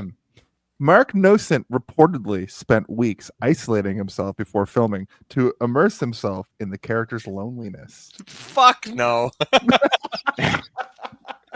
I'm done. Yeah. I'm sorry. I'm done. True. Where the hell? That's like, a note from 2022 or no 2021 when you were actually in isolation. You're like, right. Oh yeah. No, like that must be somebody writing a review, because we've had a lot of reviews for the but that's so cut and dry, like the information about you, like that's the kind of thing you read about like Robert De Niro, you know, like he did that, or Al Pacino, or fucking, you know, somebody who's a character actor who actually did that. Where did they pull that from? I'm never reading a fun fact from it's super weird. It's like somebody it must be paraphrasing in a way that I thought you were going to say somebody stop me. Somebody stop me. It must be paraphrasing in a way that someone has written something about that, like isolating, and did that, must have did that, fucking whatever. And the ChatGPT is like, it's true because there are words that say it, and it's like, well, it's just fucking not. Anyway, you were right. I didn't mean to like off or put us off balance in terms of the conversation. I just wanted to say that like that moment didn't really kind of hit for me, but so far, everything else has everything else is kind of hit in the way it's meant to. This moment of the movie kind of like threw me off in a way that I'm like, wait, what? And like I'm like, is this weird limpy guy gonna be like, you're like, all right, get behind me, like for the rest of the movie? Like, he doesn't do that. He's just he's gone now. No, I hear you, and I think like it's implied that you and him are like old friends. Well, that's what I was gonna say too. I thought that they were like old friends, and like, but how would he not know that the person he was seeing? You didn't get that, Mark? Okay. No, I don't know. He says it. No, they don't say that, but like they do. The way they interact, it seems like they're talking about an old friend, and also like he keeps referring to him as his name, Arthur, I think his name is, right? He says, and like the fact that he's doing that, it makes him be like, Arthur, like, why am I here? Like it automatically builds this sort of relationship of him using his name without him ever offering his name up. Gives you like the implication that they know each other. They know each other. Yeah. So damn. Yeah. Mark, you should have had me on set. I could have fixed this in a lickety split moment. Yeah. Anyway, I'm just saying that like I didn't get, I think, what I was supposed to from this interaction. But what I did get was a cool library sequence, which I liked. I liked everything else up until that conversation. Yeah. And I know you guys probably worked on that fucking conversation for a long time. Oh yeah, like I think you're overdoing it. I'm not offended or anything. I think it's very valid criticism, and you're you're allowed to have it, and I'm glad to hear it as well, because there was always something about that scene that felt a little something was weird.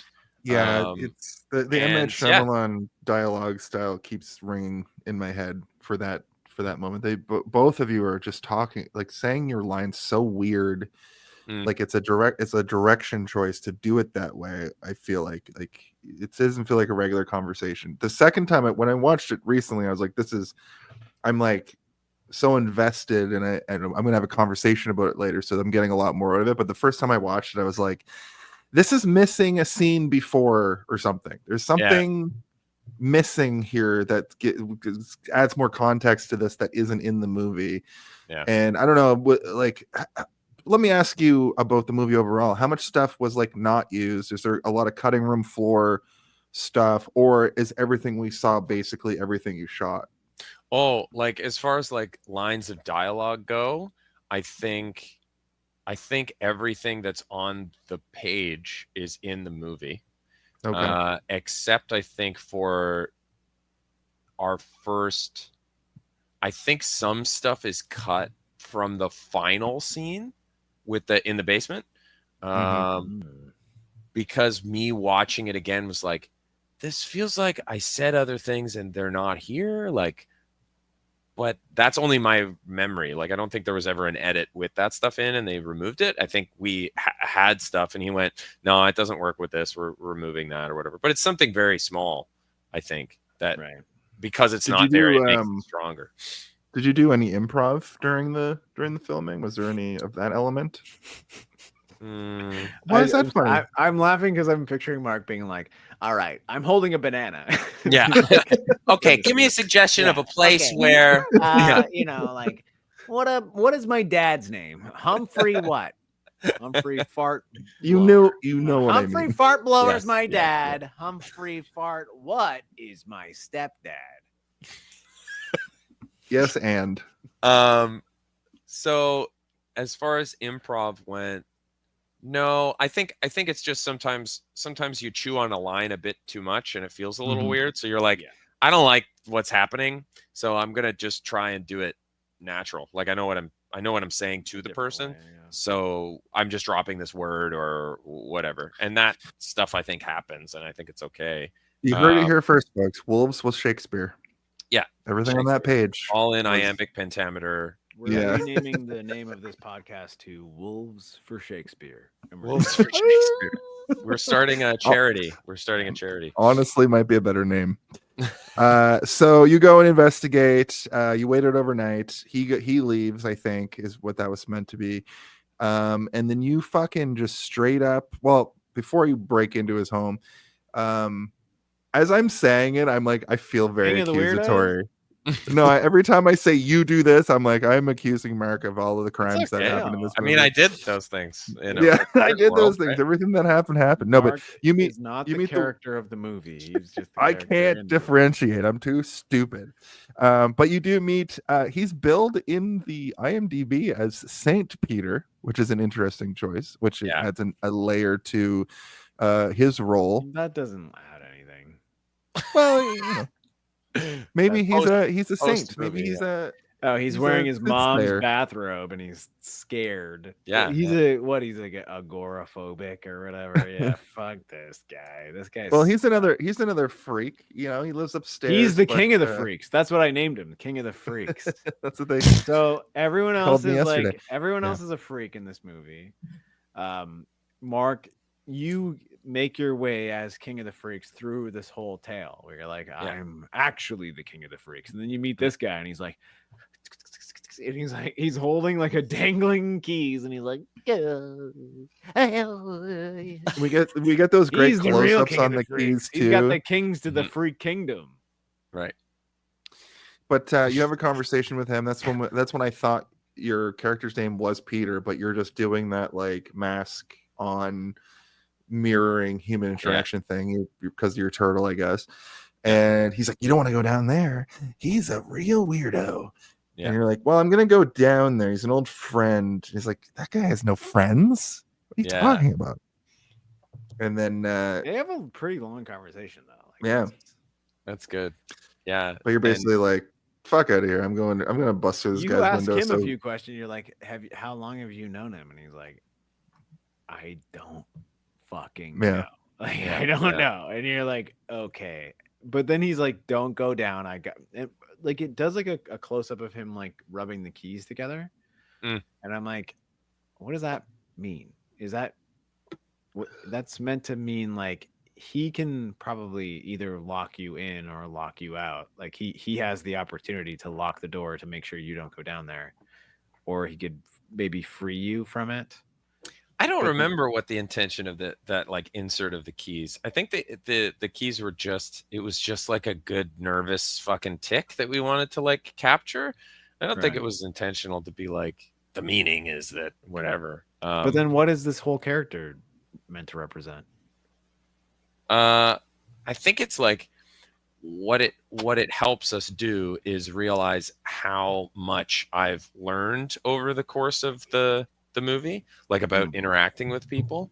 And so this guy comes out and is clearly weird. And I'm like, yeah, I can actually talk to you. And I have literal questions that are important and are clear about this guy. And you can tell that I'm able to play the game of being this person much better with this guy than with anybody else. Right? You become more normal through the course of this film. I did notice. There's also your character arc is that you sort of shed that social weirdness. There's also a moment like after the conversation ends where your character is like, that guy is way weirder than me. Yes.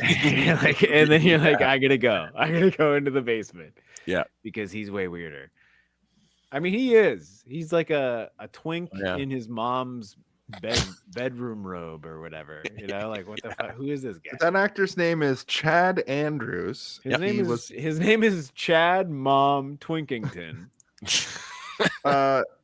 He was in a television show for an episode called Ghosts, which is a sitcom based off a British show that's remade here. I bet he played a ghost in a fucking mom shawl.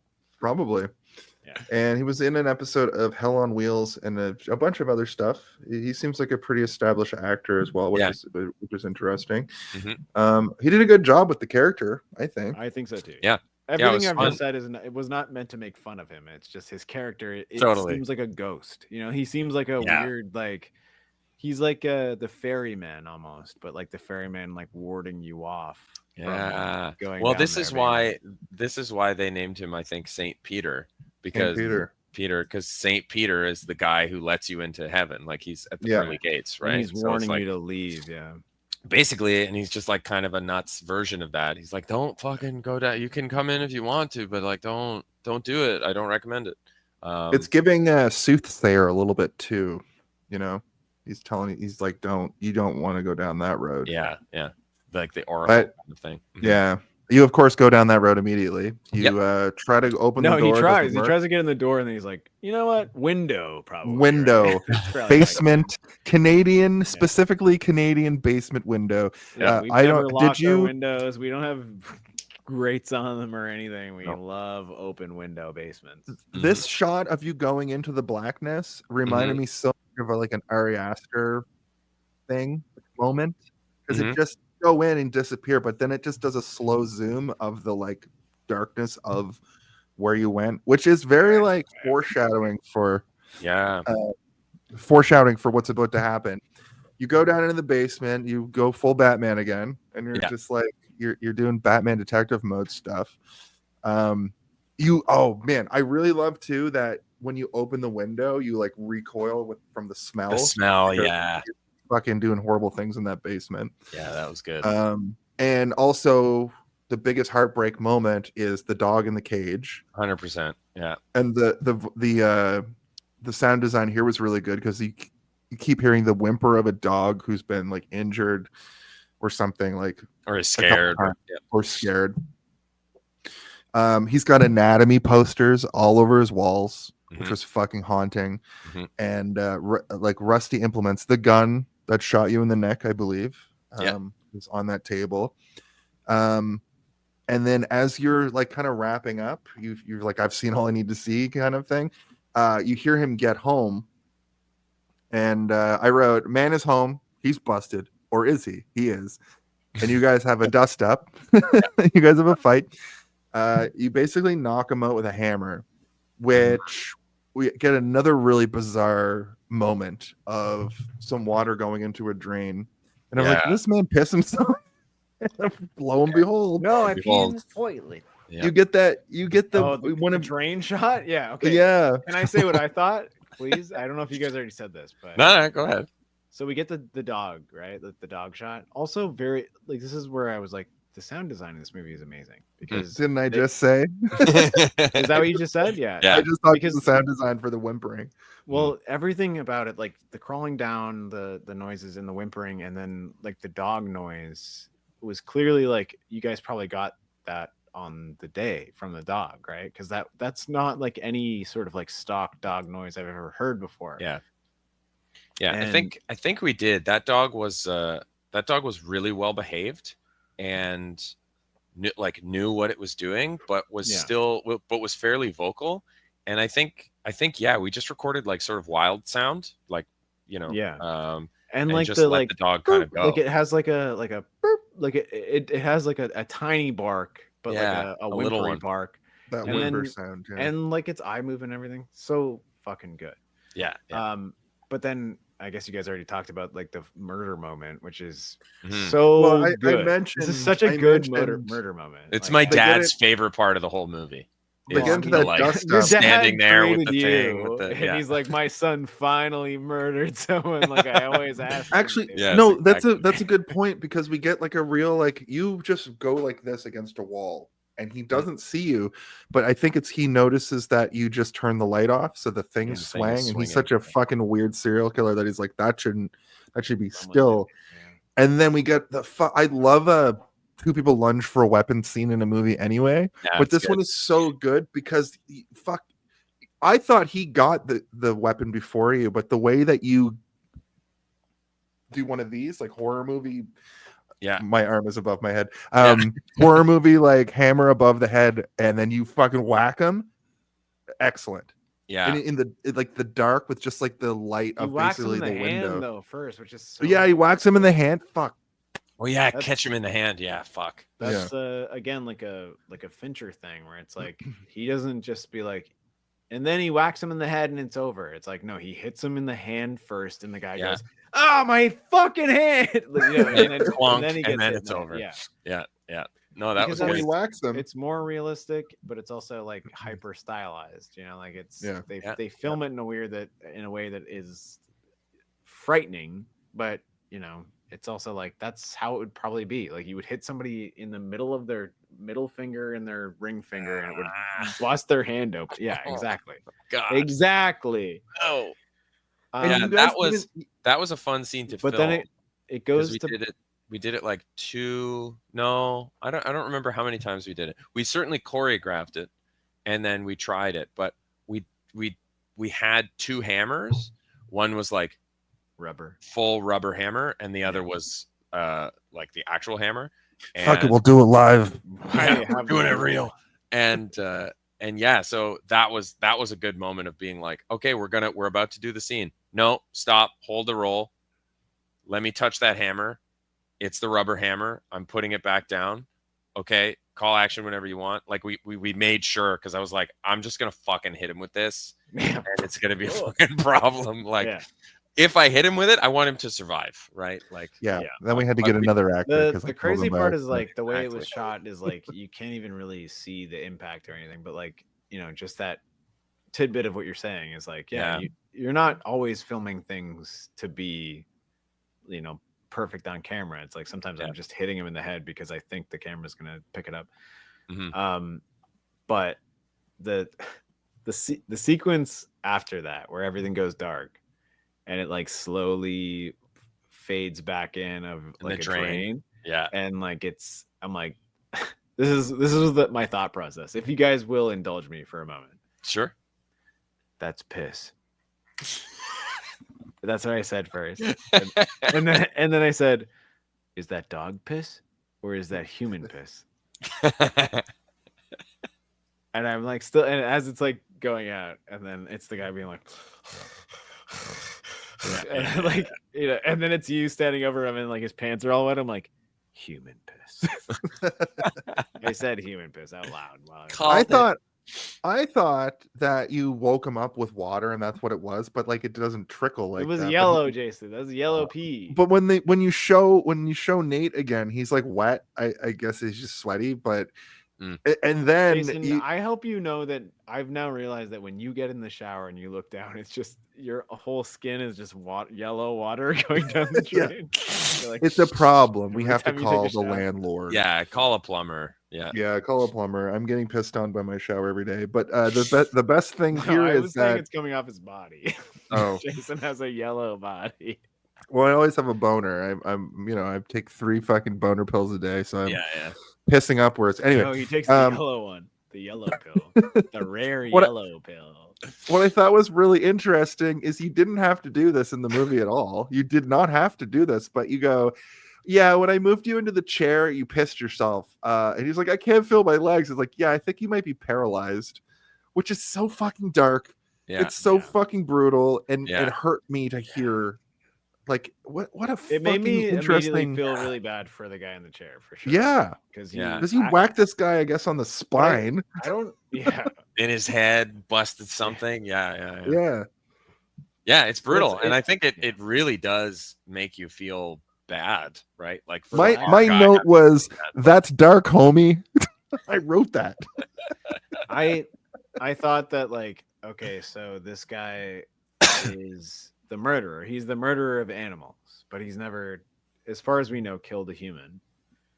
And this is when I'm like, oh, this is going to be Mark's character's moment to kill a human, a thing that he clearly wants to do and has wanted to do the entire time of the movie. But he wanted to find this guy in order to, you know, be like, we could figure this out together, and like, what would we do together? But he's ruined that friendship just like he ruins everything. Right? Like he's terrible at everything that he does. Yeah. And he accidentally paralyzed this guy with a hammer. Yeah. And during that fight, like, you know, when you watch like any movie and like something slightly wrong happens and you're like, no. And you like, you just want to like stop. You want to get into the movie and be like, stop. Like when you were hitting him with the hammer, I wanted to get him and be like, no, you guys are supposed to be like the same guy. Like I wanted to jump in and be like, you guys should join forces as weirdos. You guys have to kiss now. Yeah. Kiss and then find a raccoon to turn inside out or whatever you guys want to do. And it didn't happen. Yeah. And then he just kind of like drilled you over and over again. But you were also like, you're kind of like immune to it. Like your character is immune to this thing. Well, and you realize this is how I felt about it. This is going to be my final thought, maybe, Jason. Should I wait? Should I hold off on it? Well, hold your final thoughts to the end of the thing, because we're very close to the end of the movie. Basically, Mark asks, "Why didn't you kill me in the woods?" And Nate says, "I didn't know what to do." And like, would you hurt a person? He's like, I don't know. And it's like, when did you know? When did you know that you wanted to hurt small animals? And he's like, I just like doing it. I like doing it. And he's like, you can't hurt a person. And basically Pete fucking that last scene of the implication is that he fucking whacked him, killed him. The cops come, and as the cops are coming, we get the scene of you in the woods with your hands covered in blood. And stick shot of the hammer in the river. Yeah. So good. Yeah, I liked that as well. Also, the guy from upstairs, the other Peter, scurrying, like what's going on down here? That's right. Yeah. And seemingly you get away with it, because the very final scene of this movie is you fully realizing your ability to talk to a woman. Yeah. You take a woman out to dinner. and you're basically retelling some of the events of the movie, but as like things that happened in your life. You know, I got it from why well, what she says is, I can't believe you did that, or like, why did you do that, right? And you're like, am I figured out? No. Yeah. No. She Do says, it, Steve. You'll do it better. What she says is, she goes, ha ha ha, ho ho ho, ha ha ha, and you guys talk for a while, and then she says, so what did you do? Yes. What did you do? That's it. Yeah. Mark, do the face. Do the face. What did you do? Yeah, that's the face. That's the face. Yeah. And Mark is like, what do you mean? And then she's like, your neck, man. What happened to your neck? And then you're like, oh yeah, right. Snowboarding accident. Snowboarding accident. It's like, you like snowboarding? You're like, not anymore. Yeah. Never again. Yeah. Yuck. And you banged her. Yeah, then we going bang. When you said snowboarding, I'm like, so now you've implemented yourself as a snowboarder. She's always gonna know that. And then you immediately are like, first time ever, never gonna do it again. I'm like, okay, never mind. He immediately erased it. He erased it. And then we get the final scene of the movie is you in the bathroom, like washing up your hands, and we see the cuts from when you grasp the mug. Jason, what the fuck? What do you mean? You're doing a bad job of this. Okay, what? So how am I? He's washing his hands, and then he looks up. Oh yeah. And then he looks at himself for I was gonna say that extremely long time. No, I know. I was gonna say that next. I wasn't doing a bad job. You can't reveal the bandages first. Like that's the thing that is the most important part. Okay. Well, my bad. Yeah, and then he's staring at himself, and his eye, he does a little twitch in his eye. Mark, you could probably do it. No, that's a wink. That's not a twitch. Too much. I can't. The resolution on this camera is not. The steam is coming up or whatever, and then he goes, and then the bandage is off, and he sees all the cuts in his hand. And I remembered it differently. I remembered it happening in opposite, so I didn't do it bad. I just did it as I remembered. Which was that bad. Doesn't mean that you didn't do it bad. It's because you remembered it wrong. It's cost nothing to be nice to your best friend. Okay, wow. I'm sorry, Jason. You did it as well as you could have done.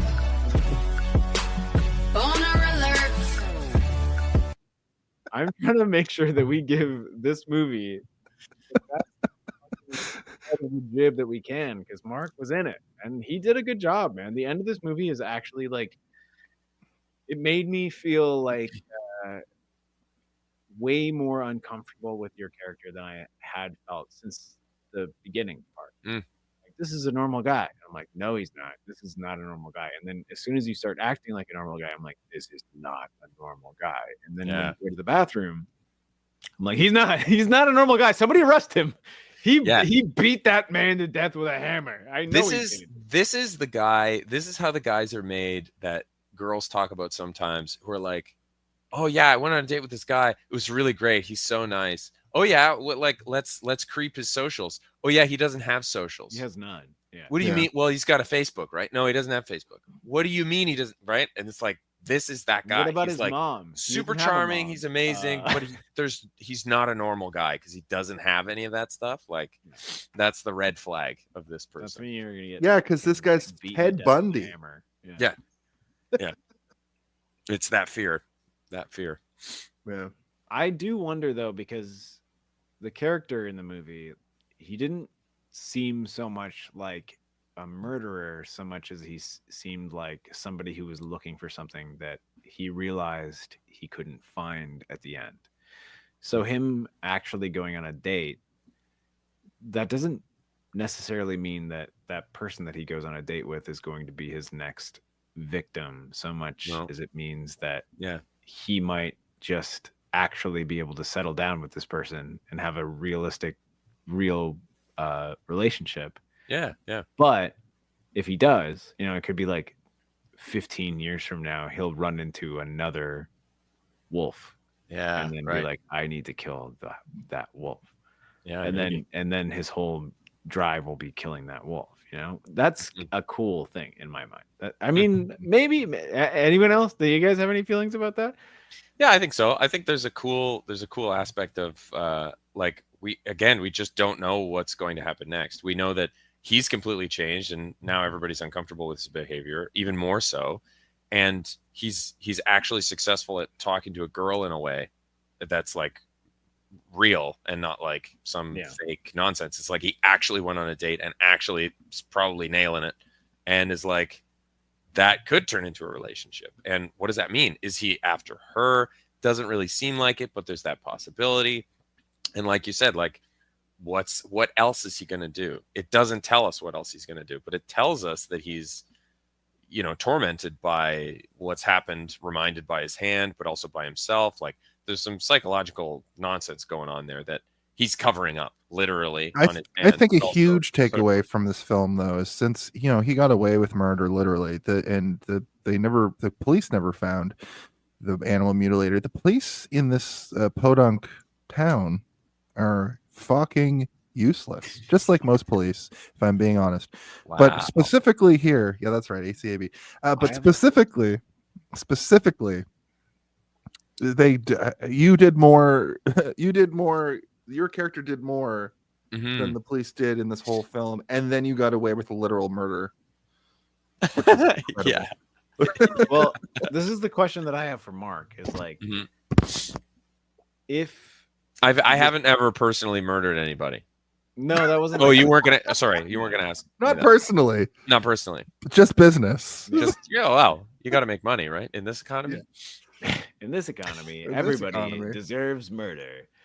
My question was going to be, if this guy, the guy who made this movie, if he goes on to make several other movies and he decides, I want to make either a remake or a retelling or a direct sequel to Wolves, would you come back as the wolf? Sure. It's survived. Oh yeah, 100%.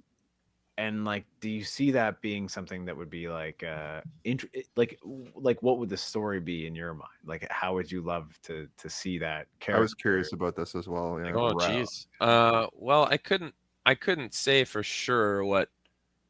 I have an idea. Just when you're done, what the story would be, but yeah, I guess I could imagine it being. Yeah, the same guy. Probably he has a fairly successful life compared to where he was, whether he's got a job where he has to wear a suit and look good, or maybe he's caring for his ailing foster parents or whatever they are. That kind of thing. Like, he looks more the part of like a regular dude, and like maybe he's into some he's into some like the like internet sleuthing. Like maybe he's goes the positive way and does internet sleuthing, to like podcast, like he's like all true crime stuff and tries to solve them. Yeah, like there's a whole world of people that do that. So he could do that on the side and it gets him into trouble, but that makes him kind of a bland hero character. And I feel like there's got to be something actually kind of fucked up going on for the movie. There also is, right? There is. Yeah. He murdered somebody. He has murdered somebody. He has something that like most people don't do, at least nowadays. Like in the past, people were forced to do it a lot of the time. Remember when we got sent to war and we were just like, even before forensic science or camera phones, you could get away with a lot more. Oh yeah. I love everything you've just said, but the way I envision it is like he finds his ideal lifestyle. He has kids, he has a wife, but he's living the world that is presented to him the way he's supposed to do it. Yeah, but he still has the like, I once found another wolf and I fucking beat his head in with a hammer and I stopped him from doing something that I was going to do. It's like, it's funny you've mentioned M. Night Shyamalan so much, because what's that movie called? Trap or whatever? Yeah, that movie was good. Did you guys watch it? Yeah, I did watch that movie. I liked it a lot. Yeah. It was fun. Josh Hartnett fucking ruled in that movie. Josh Hartnett's dope. Yeah, that was so good. And it's like, but it's like that guy, right? Like he could go on to be that. Like this is a prequel to that movie. Right. I'm the dad. Yeah. My version of it is a lot more. But imagine like hold on. Can I just finish mine? I'm Yeah. not Yeah, done. go ahead. So imagine Mark's sorry. character. He's got like a wife, and he's good at the piano now, like, and then Let's go to the piano now. and then like a moving truck comes in, like ding ding down the street, and he's like, "All right, sweetheart, I gotta go meet the new neighbors." And he meets the new neighbor, and it's like some guy who's like really like,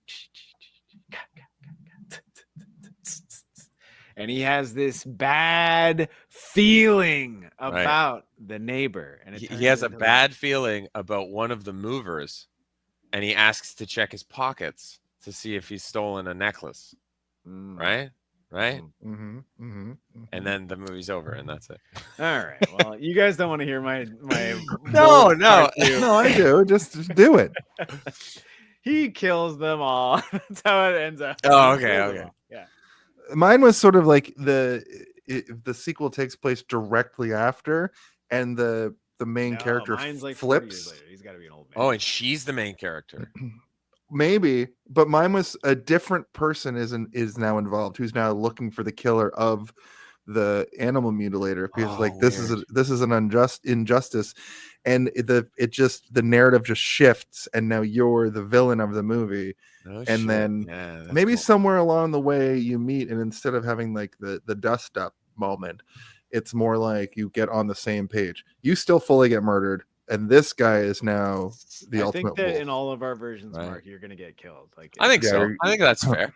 I can't come back for a third one, right? Like, like. But now you're a zombie. Like, somebody you stabbed my father. They're pulling a knife out of your corpse. You're like, you killed my father. And it gets struck by lightning, and you come back. It's the ritual. The ritual. Yeah, Somebody brings me back, right? Yeah. The ritual snakes and shit. And there's actually 19 get the director Wolves on the line movies. right now. We've got gold here. This is great. I would be in all of them. I would be in all of them if I could. You're gonna be the next fucking Freddy Krueger. Yes. Yeah. Yes. The next Jason Voorhees. I'll be rich. Well, that's the film. There you go. Let's go into the Home Alone of it all and take this motherfucker home. If you had just one.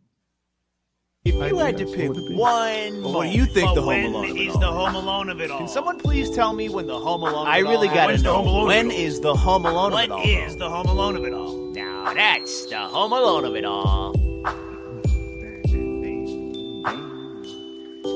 We all know what the Home Alone of it all is. I like during that when you say, "Would somebody just tell me the Home Alone of it all?" That's me. That's the actual Steve. That one's good. The rest of those are dark personalities that I keep very deep down. If you're new here, the Home Alone of it all is the idea that in the movie Home Alone, the moment we've come to see Home Alone is when he slaps down the blueprint. Everything after that is him setting up a fun house of horror for Harry and Marv to be murdered or maimed by. I've kind of posited over the years, Steve's kind of also agreed with this, that a lot of movies kind of have that, the part that we've all come to see. Sometimes it's literally, the third act. Sometimes it's like the best trailer moments that are shown before you see the movie. It could even be your favorite part of the movie, but it could even be when your friend who you've known for years shows up in a movie. Shows up in a movie as the main character, one of like 4 actors in the movie as well. But I want to hear. This is a very unique situation. The guest always goes first here on this show, but Mark, what would your Home Alone of it all be for a movie you were in? That's fucking weird, dude. I don't know. The Home Alone of it all for me, like, whenever I watch this movie, there are so many moments that I like, and so many moments that I still have to like kind of get through. Yeah. For me, I think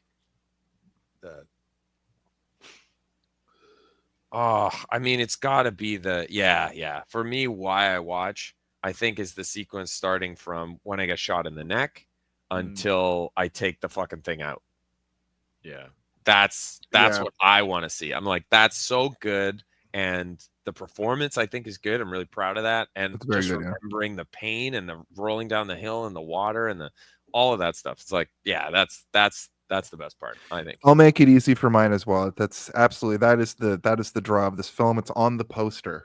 And I've talked to you about it like outside of this podcast, like just it's so fucking good. And those lines that you just shot in the neck to taking the bullet out of the neck is the perfect way to frame that sequence. All of it is great. You in the little stream is so fucking good. The looking around, the fucking seeing the guy at the top of the hill and then closing your eyes, bracing for impact, and then he's gone. All of it is great. That would also be my Home Alone of it all. Sick. How about you, Steve? Well, I've said it before and I'll say it again. When that fucking moving when that guy comes in, he's like, "I'm the king of the moving trucks," and he slaps you in the face. That's when movie stars for me, baby. And like, because that's when Mark leaves and the new Peter begins. Well, that's when I started to notice that Mark is acting. I'm like, this guy's acting, and then the whole rest of the movie, I'm like, I'm seeing a character in a movie. So for me, that's when the movie began. But when it comes down to like the story of the movie, it's that fucking sequence when you're walking through that tunnel and those police tapes are sliding down next to you. Oh my god, that's the best, man. That could be a poster of a movie, and I'd be like, I gotta go see that. Whatever that is, I gotta go see that. That is fucking dope. Sick, man.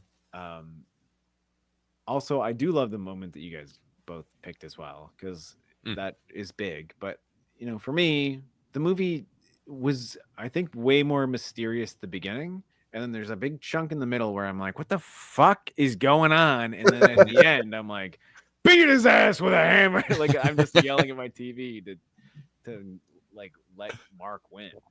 Sweet. But it wasn't like, it didn't swing back to I'm voting for Mark Nocent. I'm still voting for the guy or whatever. The Tarantino style character. Mm-hmm. So, but I do have to go with probably when you get slapped. But if it has to be top of the mountain, it's that sequence where those banners are, because they're so listfully drifting across the ground. And you're like, I was carried away by that too. That's so it's good. It's good. It made me be like, this is a fucking movie. This ain't some fucking shit that my pals. This ain't some fucking child's play, man. That's great. Yeah, so we're gonna go into our final thoughts here, but just one moment, please. It's time to play Guess the MPAA. My name is Jason R. Wolf, and the rules are simple. There are no rules. There's no MPAA for this movie. The MPAA, everyone. The MPAA. Wow. Wow. I wanted to keep it consistent. We have to have that, because someday I plan on doing an MPAA supercut. That's all. It's the wow. I needed to hear the little music that plays, and I needed to hear the wow. But with that, Steve, if you'll cue it up, it's time for our final thoughts. It's time for our final thoughts. That's right. Are we gonna make Mark talk about his final thoughts of a movie he was in? This is fun. This will be great. Do I go first? The guest always goes first, and hey, did you see this one? So, Mark, what are your final thoughts for the movie Wolves, starring Mark Nocent? What are my final thoughts? I'm really proud to be in this movie. I think it really does a good job of hitting the loneliness. Its theming is really good. There are a few clunky moments perhaps that I think maybe could be tighter or different or reimagined maybe, but on the whole, it's a really interesting piece to be a part of. It was a very uncomfortable space for me to try and act in, but it proves to me it's a good touchstone for me to remember that I can do a lot of different things, like when I'm acting, and I'll never forget it. And I think it's I think it was an important era of my life as well.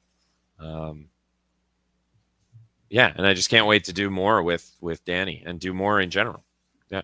If you had to, if you had to, Jason, I didn't know you were going to ask a follow-up fucking question. No, it's a question I forgot to say in the intro for this segment. But if you had to give it a rating, whether it be out of 5 or out of 10 or whatever stars, or a nonsensical fun rating, what would you give this movie? Well, I think it's one mentally ill wolf loner out of 1. Oh my God. I would give it that.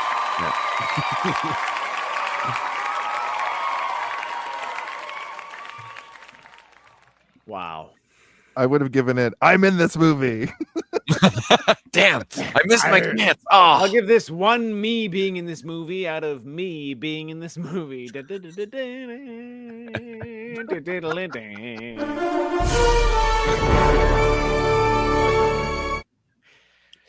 about you, Steve? What are your final thoughts for the film Wolves starring Mark Nocent? When I was first told about this movie starring Mark Nocent, he said, watch it. And I said, that's not my name. Yeah. That's not his name. He said, watch this movie. And I said, what are you, nuts? I didn't say that out loud, but I said that in my head. And he said, it's won several awards. And I was like, tell me more. And then he said, I don't know. It's won some kind of awards, I guess. And I said, all right, where is it? Where can I watch it? And he said, Tubi. And I was like, I have Tubi. So I watched it. And I said, holy moly, this movie's pretty good. And I watched it to its end. Well, I didn't watch it to its end the first time. I watched it to the library part, and then I fell asleep. But the second time I watched it all the way through. And I'll tell you, I give this a couple of hammers on my own head for not watching it all the way through the first time. A couple of hammer. I mean, we never see the hammer death, but I'll clink, clink, clink on my head. Be like, what are you, stupid? Why didn't you watch it the whole way through? I fell asleep. It happens. But Mark, I must say, like, this is great. Your performance is very good. Your performance is fucking It took me 10 phenomenal. minutes to forget that I knew you before I was into this turtle weirdo who is... Yeah. Sorry, I meant to say total weirdo, but he's also a turtle weirdo. He is a turtle weirdo. Yeah.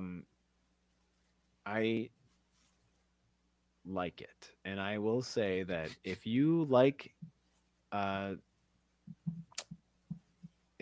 sort of like being led astray and not being like overloaded with like, here's too many clues or here's not enough clues, like, this movie is one of those ones where it's like, you might not get it, you might get it, but you're gonna have a good time.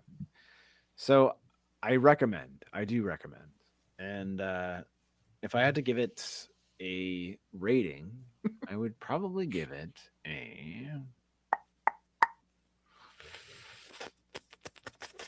a bullet in the neck that you can't quite get out until you get it out. You know what I'm saying? No one. Love it.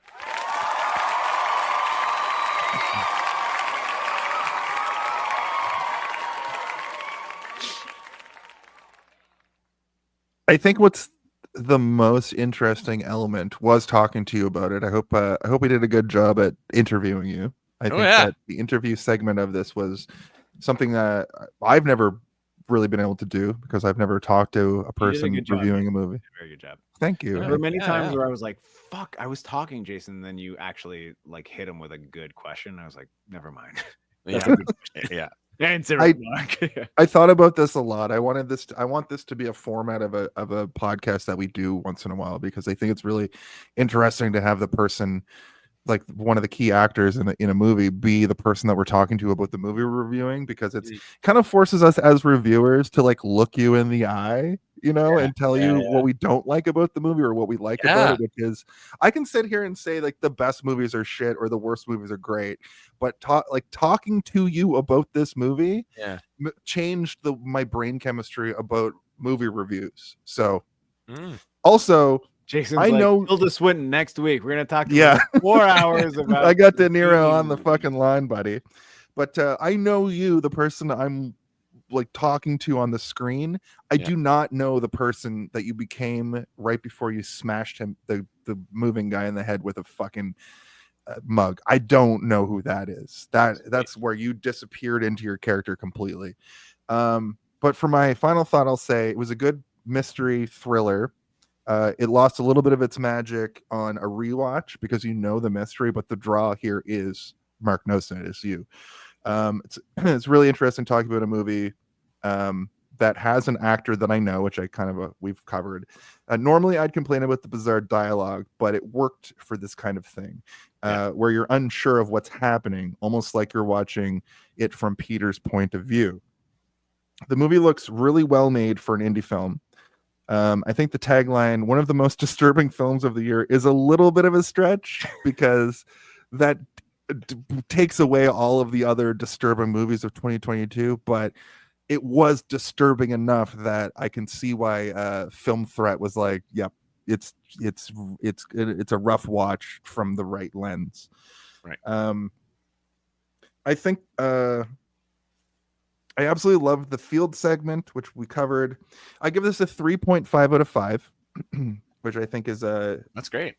Maybe a little low, I'll take it.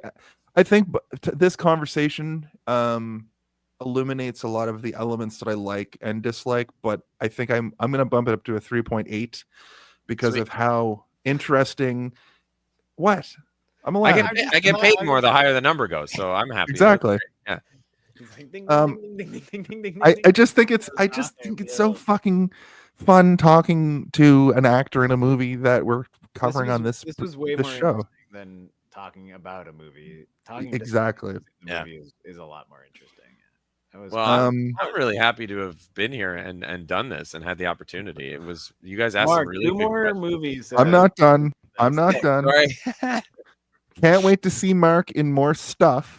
And then I said, I give this movie, recast this film with Mark as all the roles in the movie and him humming all the songs and the soundtrack and the score. And also, you said that the director, Danny Dunlop, he did a lot of the music for this movie. Did he write that one song that's like, "Oh, you love me, will you fuck me," or whatever? I can't remember. Oh yeah, in the grocery store. No, that's credited in the credits. I forget who writes it. Yeah, but that caught me off guard, and that's good too. So kudos and thank you and great job. Yeah, sweet. Thank you. Sorry. All right. And also give me what I want. Give me what I want. Give me what I want. Ooh. So we did it. That's been the show for this week. It's really important though that we make sure that we plug in all of our appliances. Oh. All right, let me just plug this in right here and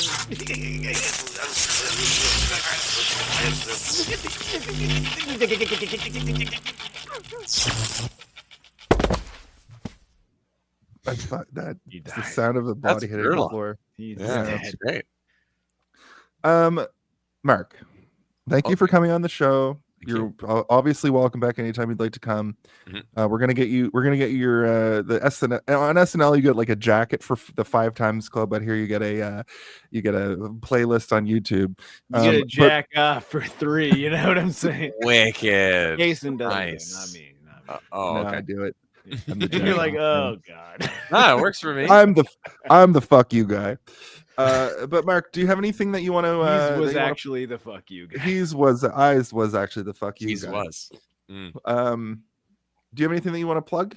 I mean, you're in this movie. This fucking movie. Watch this movie. It's good. Watch it on Tubi. All the views. Tubi is so free. It doesn't even have ads if you do it right. That movie is good. It's not a bad movie at all. Like if you watch movies that are bad, then you'll watch this and you'll be like, this is good. You know what I mean? Yes. Yeah, I do. Yeah.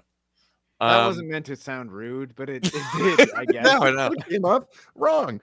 No, that Tubi movies are meant to be bad. And then you watch this and you're like, this is intriguing and good. Everything about it is intriguing and good all the way to the end where you're like, beat him with a hammer, and you agree with the guy who wants to hold the hammer at the end. Like that's how I felt. I don't know how about you felt. Sweet, Jason. Do you want to beat the guy to death with the hammer? We all know Mark I'm did, a hammer the guy spree right after this. I'm gonna go beat so many people with hammers, and they're gonna cancel movies in Mark, general. What do you got to show us? What do you got? What's going on this week? Or in general.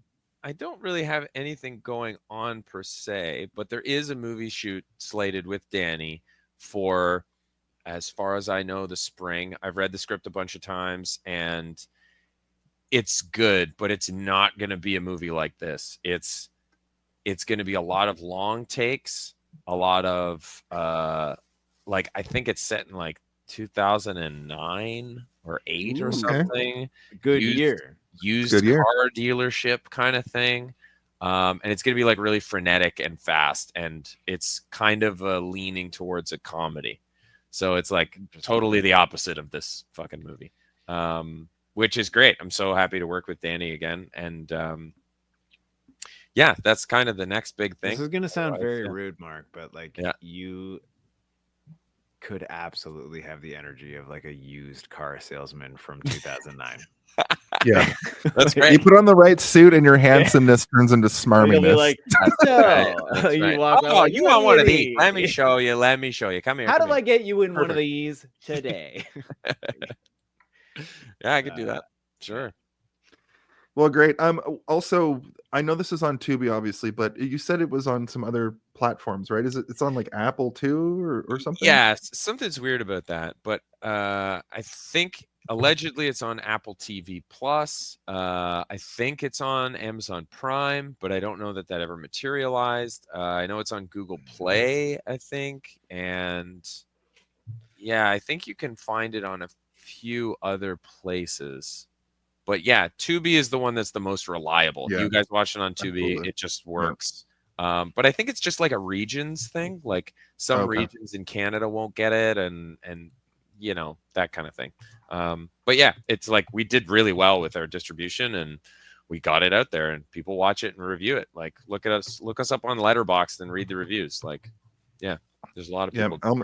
This will be up on Letterboxd too from my Letterboxd. I wanted to ask you one final question about production of this movie. Yeah. Do you have numbers for budget and box office? I imagine box office isn't really a number because it was more like in it's basically just festivals. Yeah, festivals. But what was the budget for this film? Roughly $18. I think it was like $18.50. The rental of a red cam, which is like $2,000. We had to rent that apartment for at least 2 months. No, I don't know exact numbers. It's a bit above my pay grade, if you will. But I know we got some grants from the London Film Board, and I don't know that we got one from Toronto, the Toronto Film Board or whatever. But I think we got 1 or 2 from London, so that really helped us out with. I just looked it up. It says you got run out of town by the Toronto Film Board. No, that's an AI generated thing. That's not real. Yeah, that's not real. Right. Oh my god, what an embarrassing moment. Well, Mark, fuck. Thank you. Like I said, come back anytime. He almost said, Mark, fuck you. I'm running you out of this podcast. Okay, sorry. No, you're obviously welcome back anytime. We'll next time you come. Episode. I love this episode. How about you, Steve? What do you got on the old stove? Well, I am the narrator, the voice of Darth Theorist and the Three-Eyed Raven.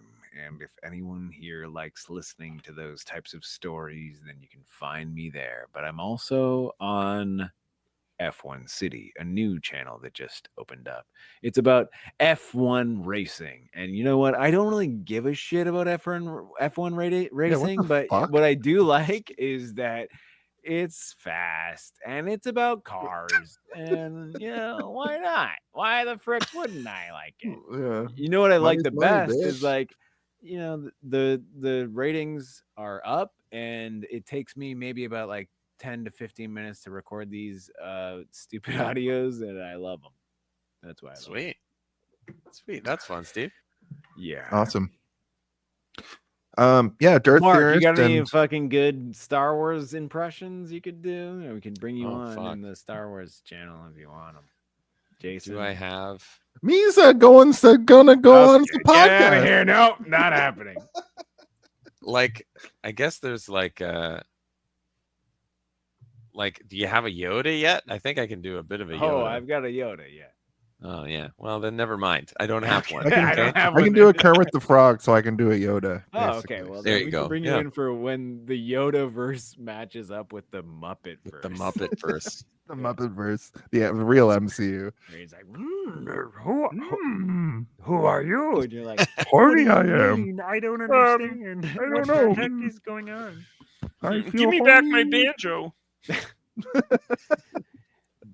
I'd like to let everybody know about a little podcast that happens each and every week right here on Twitch and YouTube called Hey, Did You See This One? It happens every single fucking week.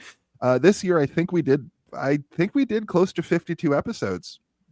We pre-recorded our Christmas week episode, which is the cat's out of the bag on that one. But I think we only took 1 or 2 weeks off total. So this year was a very movie heavy year for us. You can find me on Instagram at Spider Hero 9000, where I review movies. You can find this very show that you're watching right now on demand on Twitch directly after the show, on YouTube directly after the show, but I'm going to put up a slimmed down version on YouTube tomorrow as on demand. Also, the audio version goes up on Spotify and Apple and pretty much everywhere where you get your audio podcasts tomorrow, the Friday after our show. I'd also like to talk a little bit. We do have shops open with some great designs created by Stephen Nottawolf, my co-host, my lovely co-host on this show. We're co-hosts. We're both co-hosts. I'm not the host. He's not the host. We're co-hosts. I don't know. I'm sorry. I don't know why I'm doing that. Ghost? Which one of you is a ghost? I don't know. We're both ghosts. We're co-ghosts. Right. However, what I'd like to say is, here's this. Thanks for that. Yeah. Why does this person come here and say this every fucking time? At the end of the show, Mark this is the third time. I have some, and you have this person watched this whole show just to do that gag? Yeah. That's great. It's a thing. It's a pretty good gag. This is the third time. I like perfect evolution of beard growth. But I'd like to tell you guys about some images that Steve has conjured up from his memory, his imagination. Memory? No, it's imagination, not a memory. Well, this one's from your memory. I remember how all these guys look when I drew them. Yeah. You can get this slapped onto a shirt. Slap it on. Steve loves it when I say slap on. That's an inside joke from us. We're gonna knock you up with some grimoires of familiar. Oh, that's so fun, Steve. Look at that. This is Kill Aid. This is based off an episode of the Grimoire Familiar Killers mentioned previously here. You can also get this on a shirt. Also, Twinkerbell. Twinkerbell is a character that we have that we've talked about. You can get this on a shirt. And coming soon for Christmas, Zardos going on a shirt. Zardos is going on a shirt. And apropos of nothing, here's the picture of Zed from Zardos. Just so Zardos is top of mind, he's mooning and teabagging our guest as we speak. So, Mark, I do have to ask you, we usually try and find a t-shirt idea each episode. Is there one in this that you thought of at any point while we were talking? Because I was more intrigued in talking to you. I didn't think of any. You know what shirt I would fucking wear? It would be the I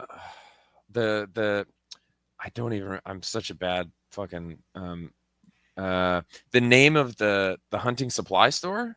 Yeah. Oh, yes. Right. That it's just the name of the hunting supply store and then a bloody hammer. Yeah. Yeah. That's what I think. Or that Thigh Blast commercial. From the Thigh Blast commercial. That's a real deep cut, but sure. Also, happy holidays. It's December here on Hey, Did You See This One? So just here's all the guests that we had over the last, this is all the guests we've ever had, I think. Yeah. Look how handsome they all are. Aww. So handsome. Everybody's so handsome. So beautiful. You could be ugly and be on this show, I think. I'm here every week. And also, I want to let everybody know that it is we are at the very end of our Nick-Vember tournament. I know it's now December, but the way that it worked out, we have these two movies head to head as the finalists. Raising Arizona versus Con Air. I know Con Air is going to win, but Raising Arizona is so fucking good. Both of these movies are fully worthy of being the Nick Cage champions. I can't wait to do another one of these tournaments. It was so much fun. But with that, that's the end of this fucking whatever this was today. I can't believe that we had an actor. It was a from good the movie episode, we're is what talking it about. was. It was a great episode. I think we were all fired on all cylinders. I learned today, but I'm a pretty good interviewer.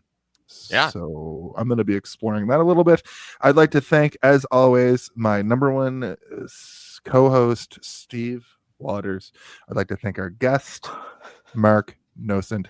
And, you know, when it comes down to it, when you get down to the nitty-gritty, there's one question that needs to be asked each and every week, and our guest always has to ask that question at the end of the show. Mark, could you ask that question for us right now? Hey, did you see this one?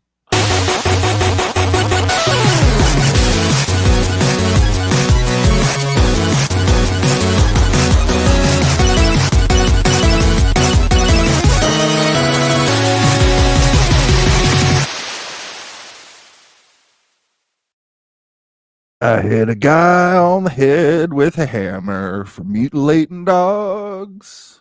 Maxwell's silver hammer comes down upon his head. Do you know how many times I got this fucker dead? I'm gonna kill him with my hammer. I'm Maxwell and I'm silver. Bing, bing, bong. Gonna kill you with my hammer. Bing, bing, bong, bong, bong. I think that's enough, right? Yeah. Second to go Wookie. Beam up some Star Trek content with Live Long and Podcast.